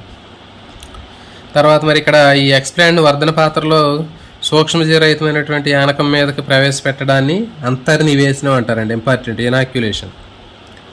ఎక్స్ప్లాంట్ని వర్ధన పాత్రలో సూక్ష్మజీవరహిత పోషక యానకం మీదకి ప్రవేశపెట్టడాన్ని అంతర్నివేశనం అంటారు. ఇంపార్టెంట్. సూక్ష్మజీవరహిత అంటే ఇక్కడ చెప్పాం కదా, మనం ఆటోక్లేవ్ చేస్తామని చెప్పాను కదా, చెప్పేటటువంటి ప్రాసెస్లో ఆ యానకం మీద దాని మీద పెట్టడాన్ని ఏమంటారంటే అంతర్నివేశనం అంటారు. ఇది పూర్తిగా అసాంక్రమిక వాతావరణంలో జరుపుతారు. అంటే ఏంటి, ఎలాంటి ఇన్ఫెక్షన్స్ రాకుండా ఉండేటటువంటి బ్యాక్టీరియాలు, వైరస్లు అటాక్ అనేటువంటి ప్లేస్లో చేస్తారు. సో నెక్స్ట్ వర్ధనాల్ని ఇప్పుడు ఏవైతే 3-4 వారాల పాటు ఇంక్యుబేట్ చేసిన తర్వాత, అట్లా పెంచిన తర్వాత ఆ ఎక్స్ప్లాంట్లో ఉన్నటువంటి కణాలు పోషకాలని గ్రహించి అనేక విభజనలు జరిగి కొన్ని విభేదనం చెందినటువంటి కణాల సమూహంగా ఏర్పడతాయండి. దీన్ని క్యాలస్ అంటారు. ఇంపార్టెంట్. ఇది చెప్పాం కదా, ఈ పరీక్షణాళికలో పెట్టాము, ఎనాక్యులేషన్ చేసాము, సో తర్వాత దాన్ని ఆటోక్లేవ్ చేసిన తర్వాత 3-4 వారాల పాటు దాన్ని అట్లా ఇంక్యుబేట్ చేస్తాం, అట్లా ఉంచుతాం పరీక్షణాళికలో ఆ టిష్యూని. ఉంచిన తర్వాత ఏమైందంటే ఆ కణాలు ఆ పోషక పదార్థాలను గ్రహించుకొని సూక్ష్మజీవరహితమైనటువంటి వాతావరణ పరిస్థితుల్లో ఆ కణాలు అనేక సార్లు విభజన చెంది ఒక కణాల సమూహం తయారద్దండి. అట్లా మరి ఆ కణాలు పరిస్థితి ఏంటి అంటే విభేదనం చెందినటువంటి కణాలు ఇవి. అంటే కణాలన్నీ కూడా ఒకే రకమైనటువంటి కణాల సముదాయం. దాన్ని విభేదనం చెందని కణాలు అంటారు. అంటే ఒక గ్రూప్ ఆఫ్ సెల్స్ లాగా తయారైతే ఇట్లా. సో ఫర్ ఎగ్జాంపుల్ మనం ఒక కణం తీసుకున్నాం అనుకోండి, పరీక్షణాళికలో ఒక కణాన్ని తీసుకొని ఈ ప్రాసెస్ మొత్తం చేస్తే ఈ ఒక కణం విభేదనం చెంది అనేక సార్లు విభజన చెంది ఒక గ్రూప్ ఆఫ్ సెల్స్ లాగా ఫామ్ అయ్యింది. మరి దీంట్లో ఎలాంటి విభేదనం అనేది ఉండదో ఈ గ్రూప్ ఆఫ్ సెల్స్ని ఏమంటారంటే అవయవ విభేదనం చెందినటువంటి కణాల సమూహాన్ని క్యాలస్ అంటారు. చాలా చాలా ఇంపార్టెంట్ అండి ఇది.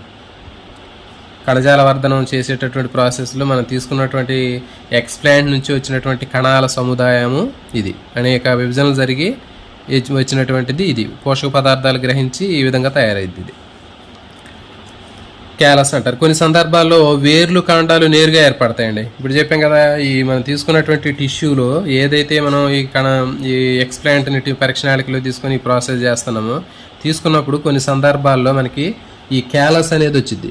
లేకపోతే కొన్ని సందర్భాల్లో క్యాలస్ అనేటటువంటి కణాల సముదాయం లేకుండా డైరెక్ట్గా వేర్లు కాండాలు ఏర్పడతాయి. సో ఈ విధంగా డైరెక్ట్గా వేర్లు కాండాలు ఏర్పడతాయి. అంటే మధ్యలో ఈ క్యాలస్ అనేటువంటి కణాల సముదాయం ఏర్పడకుండానే వేర్లు కాండాలు ఏర్పడతాయి. అప్పుడు ఏం చేయాలంటే వివిధ గాఢతల్లో ఆక్సిజన్లు సైటోకైన్ల కలయికతో ఉన్నటువంటి యానకం పైన ఎక్స్ప్లాంట్ లేదా క్యాలస్ వర్ధనం చేసినప్పుడు వేర్లు కాండాలు ఏర్పడతాయి.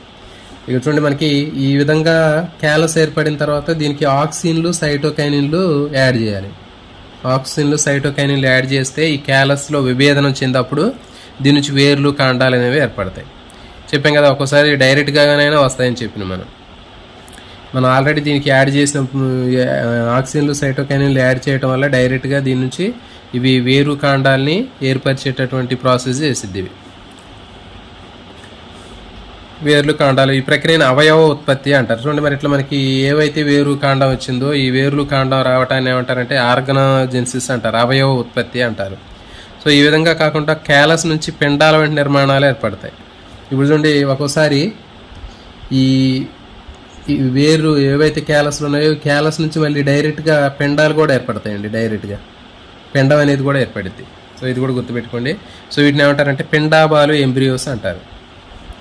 మనం తీసుకున్నటువంటి ఎక్స్ప్లాంట్ నుంచి ఈ ప్రాసెస్లో మనకి క్యాలస్ ఏర్పడవచ్చు. ఒక్కోసారి క్యాలస్ ఏర్పడకుండా డైరెక్ట్గా వేర్లు కాండాలు ఏర్పడవచ్చు. తర్వాత ఈ క్యాలస్ ఏర్పడినప్పుడు దీనికి ఆక్సిన్లు సైటోకైనిన్లు యాడ్ చేస్తే అవి విభేదనం చెంది వేరు కాండాలుగా పెరుగుతాయి. కొన్ని సందర్భాల్లో ఈ క్యాలస్ నుంచి డైరెక్ట్గా వేరు కాండం ఏర్పడకుండా పిండం కూడా ఏర్పడుద్ది. దీన్ని శాఖీయ పిండోత్పత్తి అంటారు. సో ఈ విధంగా మనకి పిండాలు తయారవటాన్ని ఏమంటారంటే శాఖీయ పిండోత్పత్తి అంటారు. గుర్తుపెట్టుకోండి, క్యాలస్ నుంచి విభేదనం చెందినటువంటి క్యాలస్ నుంచి మనకి పిండాలు తయారవటాన్ని శాఖీయ పిండోత్పత్తి, సొమాటిక్ ఎంబ్రియోజెన్సిస్ అంటారు. క్యాలస్ నుంచి ఏర్పడేటటువంటి పిండాలు వంటి నిర్మాణాలని పిండాబాలు ఎంబ్రియాయిడ్స్ అంటారు. ఈ క్యాలస్ నుంచి ఏర్పడేటటువంటి పిండాలని ఎంబ్రియాయిడ్స్ అని చెప్తారు. ఇవి శాఖీయ కణాల నుంచి ఏర్పడుతున్నాయి కాబట్టి వీటిని శాఖీయ పిండాలు, సొమాటిక్ ఎంబ్రియాయిడ్స్ అని కూడా చెప్తారు. ఇది శాఖీయ పిండాలు అంటే ఏంటి అడుగుతాడు.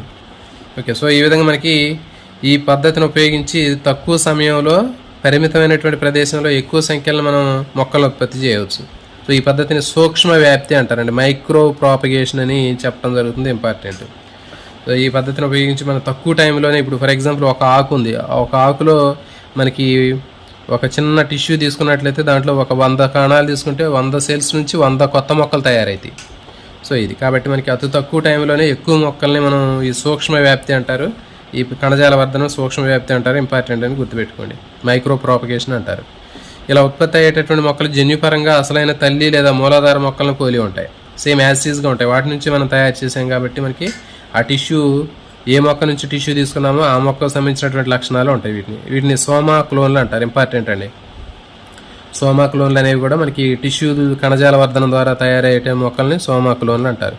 అరటి, టమాటా, యాపిల్, టేకు, యూకలిప్టస్, వెదురు, సో ఇలాంటి ఆర్థిక ప్రాముఖ్యత కలిగినటువంటి మొక్కలన్నింటినీ కూడా మనకి ఎక్కువగా వాణిజ్యపరంగా వీటిని ఈ చెప్పాం కదా, ఈ కణజాల వర్ధనం ద్వారా, టిష్యూ కల్చర్ ద్వారా తయారు చేస్తారు. సో ఇవి ఇంపార్టెంట్. సోమా క్లోన్లు, మైక్రో ప్రాపగేషన్, సూక్ష్మ వ్యాప్తి, శాఖీయ పిండాలు, పిండోత్పత్తి, అవయవోత్పత్తి, సో ఈ కాన్సెప్ట్లన్నీ కూడా చదువుకోండి. చూడండి, మరి ఇప్పుడు మనకి జనరల్గా మనకి సంకరణం ద్వారా తీసుకుని, లేకపోతే ఏదైనా అంటు ద్వారా మనం ఒక మొక్క నుంచి ఇంకో మొక్క తయారు చేసామనుకోండి, ఆ మొక్కకు సంబంధించినటువంటి తెగులు వచ్చే అవకాశం ఉంటుంది దాన్ని. కానీ ఇక్కడ ఈ కణజాల వర్ధనం ద్వారా ఇంకొక ప్రయోజనం ఏంటి అంటే, వ్యాధి సోకినటువంటి మొక్క నుంచి కూడా ఆరోగ్యకరమైనటువంటి మొక్కలు పొందవచ్చు ఈ కణజాల వర్ధనం ద్వారా. సో ఎట్లా అంటే, ఫర్ ఎగ్జాంపుల్ మొక్కకు వైరస్ ద్వారా వ్యాధి సోకినప్పటికీ కూడా ఆ మొక్కలో ఉన్నటువంటి విభాజక కణజాలం ఉంటుంది కదా, అగ్రవిభాజక కణజాలం, ఆ అగ్రవిభాజక కణజాలాన్ని తీసుకొని, అగ్రవిభాజక కణజాలం నుంచి కూడా మనం ఇక్కడ టిష్యూ కల్చర్లో అగ్రవిభాజక కణజాలం తీసుకున్నాం అనుకోండి, మరి అగ్రవిభాజక కణజాలానికి వైరస్ అనేది అటాక్ కాదంట అక్కడ. కాబట్టి అగ్రవిభాజక కణజాలంలో వైరస్ ఉండదు కాబట్టి ఆ అగ్రవిభాజక కణజాలాన్ని తీసుకొని మనకి ఆ ఇన్విట్రో ఫర్టిలైజేషన్ అని చెప్పాం కదా, ఇట్లా ఈ పరస్థానిక వర్ధనం అని కూడా అంటారు దీన్ని. సో ఈ విధంగా మనకి ఈ టిష్యూ కల్చర్ ద్వారా పెంచి వైరస్ లేనటువంటి మొక్కలను రూపొందించవచ్చు. ఇక చెరుకు, బంగాళాదుంప, అరటి, ఓకే, ఇవన్నీ కూడా మనకి ఈ విభాజక కణజాలాన్ని వర్ధనం చేయడం ద్వారా శాస్త్రవేత్తలు సఫలీకృతం అయ్యారు. కాబట్టి గుర్తుపెట్టుకోండి, అగ్రవిభాజక కణజాలాన్ని ఉపయోగించడం వల్ల ఎలాంటి వైరస్ లేనటువంటి కొత్త మొక్కల్ని తయారు చేయవచ్చు. ఇంకా చూడండి, శాస్త్రవేత్తలు భౌతికంగా పనిచేసేటటువంటి వివిధ రకాలైనటువంటి అడ్డంకులు కూడా అధిగమించారు. అంటే ఏంటి, ఫర్ ఎగ్జాంపుల్ ఇప్పుడు కణకవచం కరిగించాలనుకుంటే హైడ్రోలైజింగ్ ఎంజైమ్లు అయినటువంటి సెల్యులోజు, పెక్టినేజ్ అనే ఎంజైమ్ను ఉపయోగించడం ద్వారా జీర్ణం చేసి కణాలు లేదా జీవ పదార్థాలని, నగ్న కణాలని విభక్తం చేశారు. ఇప్పుడు చూడండి, ఫర్ ఎగ్జాంపుల్ 2 కణాలని కలపాలి అనుకున్నప్పుడు దీంట్లో ఈ 2 కణాలకి ఉన్నటువంటి కణకవచాన్ని కరిగించాలి. ఆ కణకవచాన్ని కరిగించడం కోసం వీళ్ళు ఏం చేస్తారంటే హైడ్రోలైజింగ్ ఎంజైమ్లు అయినటువంటి సెల్యులోజు, పెక్టిన్లను ఉపయోగిస్తారు. సో సెల్యులోజు, పెక్టిన్ ఇంపార్టెంట్ అండి. కణకవచాలను కరిగించే ఎంజైమ్ను గుర్తించండి అంటాడు, సెల్యులోజు, పెక్టినేజ్. అంటే కణకవచంలో ఏముంటుంది, సెల్యులోజే కదా, సెల్యులోజ్ను కరిగించేది సెల్యులోజు, పెక్టిన్ ఉంటుంది, పెక్టిన్ కరిగించేది పెక్టినోజ్. సో కాబట్టి సెల్యులోజ్ కాదు, సెల్యులేజ్. ఇది ఇక్కడ మనకి ప్రింటింగ్ మిస్టేక్ ఇచ్చాడండి, చూడండి. హైడ్రోలైజింగ్ ఎంజైమ్ సెల్యులోజ్ కాదు, సెల్యులేజ్. ఇది సెల్యులోజ్ని జీర్ణం చేసేది సెల్యులేజ్, పెక్టిన్ని డైజెస్ట్ చేసేది పెక్టినేజ్. సో ఇవి ఏం చేస్తాయంటే కణకవచాల్లో ఉన్నటువంటి సెల్యులోజ్, పెక్టిన్ని డైజెస్ట్ చేసి ఆ కణాలని కలుపుతాయి. ఈ విధంగా వాంఛనీయ లక్షణాలు ఉన్నటువంటి 2 విభిన్న మొక్కలకు సంబంధించినటువంటి కణాలని వేరు చేసి జీవ పదార్థాలని సంయోగం చేస్తారు ఇట్లా. సో ఈ 2 విభిన్న మొక్కలకు సంబంధించినటువంటి వేరువేరు కణాలని తీసుకొని వాటిలో ఉన్నటువంటి కణకవచాలను కరిగించి ఎంజైమ్లను ఉపయోగించి ఆ రెండింటిని కూడా కలుపుతారు. సో ఈ విధంగా జీవ పదార్థాలను కలపటం ద్వారా ఈ ప్రాసెస్ని ఏమంటారంటే సంకర జీవ పదార్థాలని రూపొందించవచ్చు. హైబ్రిడ్ ప్రోటోప్లాజం అంటారు దీన్ని. వీటిని మళ్ళీ తిరిగి వర్ధనం చేసినప్పుడు ఒక సరికొత్త మొక్క తయారైద్ది. ఇప్పుడు రెండింటిని కలిపిన తర్వాత జీవ పదార్థాన్ని సంకరణం చేసిన తర్వాత మళ్ళీ టెస్ట్ ట్యూబ్లో మళ్ళీ వీటిని కణజాల వర్ధనం లాగా పెంచవచ్చు ఇది. సో ఈ విధంగా మనకి శాఖీయ సంకరాలు అంటారండి వీటిని. ఈ ప్రక్రియని శాఖీయ సంకరణం, సొమాటిక్ హైబ్రిడైజేషన్ అంటారు. అర్థమైంది కదా. ఇట్లా మనకి 2 వాంఛనీయ లక్షణాలు కలిగినటువంటి మొక్కలు ఉన్నప్పుడు ఆ 2 మొక్కలకు సంబంధించినటువంటి కణాలను తీసుకొని, ఆ 2 వేరు మొక్కలకు సంబంధించినటువంటి కణాలను తీసుకొని వాటికి ఉన్నటువంటి కణకవచాలని కరిగించడం కోసం హైడ్రోలైజింగ్ ఎంజైమ్ని అయినటువంటి సెల్యులోజు, తర్వాత సెల్యులేజ్, పెక్టినేజ్ని కలిపినప్పుడు కణకవచాలు కరిగిపోయి 2 కణాల్లో ఉన్నటువంటి జీవ పదార్థాలు అనేవి కలవటం జరుగుతుంది. సో ఈ విధంగా జీవ పదార్థాలు కలవటం వలన మనకి సంకర జీవ పదార్థం తయారవుతుంది. హైబ్రిడ్ ప్రోటోప్లాస్ట్ తయారైతే తర్వాత వీటిని కణజాల వర్ధన ద్వారా తయారు చేసి కొత్త మొక్కలు రూపొందిస్తారు. సో వీటిని శాఖీయ సంకరాలు అంటారు. ఈ ప్రక్రియని శాఖీయ సంకరణం అని చెప్పడం జరుగుతుంది. సో ఇది దీనికి సంబంధించినండి. ఇంకా మనకి ఇంకా చూడండి టమాటో. ఇప్పుడు చూడండి టమాటా ఉంది, బంగాళాదుంప పొటాటో అంటాం కదా, పొటాటో ఒకటి తీసుకున్నాం ఇక్కడ మనం. తర్వాత టమాటా ఒకటి తీసుకున్నాం. ఈ పొటాటోలో ఉన్నటువంటి కణాన్ని ఒకటి తీసుకొని, తర్వాత టమాటాలో ఉన్నటువంటి ఒక కణాన్ని తీసుకొని, ఈ రెండు మొక్కల్లో ఉన్నటువంటి కణాలని తీసుకొని వీటికి ఉన్నటువంటి పైన ఉన్నటువంటి కణ కవచాలని హైడ్రోలైజింగ్ ఎంజైమ్లతో కరిగిస్తున్నాం. కరిగించేసి ఇవి రెండింటిని ఒక జీవ పదార్థాన్ని కలుపుతున్నాం మనం. అంటే ఏంటి, సంకర జీవ పదార్థాన్ని తయారు చేసి మళ్ళీ వీటిని ఒక పరీక్ష నాళికలో లేదా మనకి కణజాల వర్ధనం ద్వారా దీన్ని మొక్కను పెంచుతున్నాం. సో ఒక కొత్త మొక్క తయారైంది కదా. ఇప్పుడు తయారైనటువంటి మొక్కలో 2 రకాలైనటువంటి లక్షణాలు ఉంటాయి దీంట్లో. అంటే పొటాటో, టమాటో. ఆ వచ్చేటటువంటి మొక్కను మనం పెంచినప్పుడు మొక్క పైకి టమాటాలు, పైన చెట్టు మీద టమాటాలు కాస్తాయి. తర్వాత కింద వేర్లలో మనకి బంగాళదుంపలు ఉంటాయి. అంటే ఒకే మొక్కలో మనకి 2 రకాలైనటువంటి కూరగాయలను పెంచవచ్చు మనం. దీన్ని టమాటా, తర్వాత పొటాటో, టమాటో రెండింటి కలిపి పొమాటో అని చెప్పడం జరిగిందంటే మనకి ఇది 9th క్లాస్ బయాలజీలో కూడా ఉంటుంది. పొమాటో అంటారు దీన్ని. అంటే జనరల్గా మనకి తక్కువ విస్తీర్ణంలో 2 రకాలైనటువంటి పంటలను కూడా పండించుకోవచ్చు. జనరల్గా మనం వేస్తే పొటాటో వేస్తాం, లేకపోతే టమాటా వేస్తాం. కానీ ఒకే పొలంలో 2 పంటలు కూడా పండించవచ్చు. టమాటో క్రాప్ అయిపోయిన తర్వాత కింద వేర్ల మీద మనకి బంగాళాదుంపలు ఉంటాయి. సో కాబట్టి ఈ టెక్నాలజీని ఉపయోగించి హైబ్రిడ్ ప్రోటోప్లాస్ట్ సంకర జీవ పదార్థాన్ని ఉపయోగించి మనకి ఇట్లా ఎలాంటి మొక్కలు కూడా వాణిజ్యపరమైనటువంటి వాంఛనీయమైన లక్షణాలు కలిగిన మొక్కల్ని రూపొందించవచ్చు. ఇక చూడండి మనకి ఇక్కడ క్యాలస్ కనిపిస్తుంది. ఎలాంటి విభేదనం చెందినటువంటి కణాల సముదాయం క్యాలస్. సో ఇవి పునరుత్పత్తి జరుగుతున్న పరీక్ష నాళికలో ఇట్లా మనకి కణజాల వర్ధన ద్వారా మొక్కలు పెంచుతారు. సో ఇది దీనికి సంబంధించినటువంటి చాప్టర్. అంటే చాప్టర్ మొత్తం కంప్లీట్ అయిపోయింది. మనకి మానవ సంక్షేమంలో మొక్కలు, తర్వాత సూక్ష్మజీవులకు సంబంధించినటువంటి వాటిలో ఖచ్చితంగా మీకు చాలా బిట్లు అయితే రావడానికి అవకాశం ఉంటుందండి. మీరు ఈ చెప్పినటువంటి ఏరియాల మీద ఎక్కువగా ఫోకస్ చేయండి. వాటికి సంబంధించినటువంటి వెరైటీలు అనేటటువంటి మీరు 1-4 సార్లు ఆ పేర్లు రాసుకొని ప్రయత్నం చేయండి. ఏదో ఒక కోడ్తోటో లేకపోతే ఏదో విధంగా గుర్తుపెట్టుకోండి. ఆ విధంగా గుర్తుపెట్టుకున్నట్లయితే మీరు వీటిలో నుంచి ఖచ్చితంగా ఆన్సర్ చేయగలుగుతారు. లైవ్లో పార్టిసిపేట్ చేసిన ఆస్పిరెంట్స్ అందరికీ కూడా ఆల్ ది బెస్ట్ అండి. మీరు ఖచ్చితంగా ఛానల్ని లైక్ చేసి వీడియోని లైక్ చేయండి. తర్వాత మీ ఫ్రెండ్స్ కూడా ఎక్కువ మందికి షేర్ చేసేటటువంటి ప్రయత్నం అయితే చేయండి. నేను మీకు ఇచ్చేటటువంటి సహాయానికి నా టైం కానివ్వండి మీకు వెచ్చించి చేసినందుకు కానీ మీ నుంచి నేను ఏమీ ఆశించట్లేదు. ఒక లైక్, తర్వాత ఒక 10 మందికి షేర్ చేసే ప్రయత్నం అయితే చేయండి. చాలామందికి మరి మనకు ఉపయోగపడేటటువంటి టెక్స్ట్ బుక్ని బేస్ చేసుకుని ఈ విధంగా చెప్పేటటువంటి వాళ్ళు చాలా తక్కువగా ఉంటారు. కాబట్టి ఎవరైతే మరి ఇంకా కోచింగ్కి వెళ్ళలేనటువంటి ఆస్పిరెంట్స్ చాలామందికి తెలియనటువంటి వాళ్ళు ఉన్నారు, వాళ్ళందరూ కూడా ఉపయోగపడితే మనం చేసేటటువంటి ప్రయత్నం అనేది ఇంకా సక్సెస్ అవుతుంది. అందరికి కూడా ఆల్ ది బెస్ట్ అండి.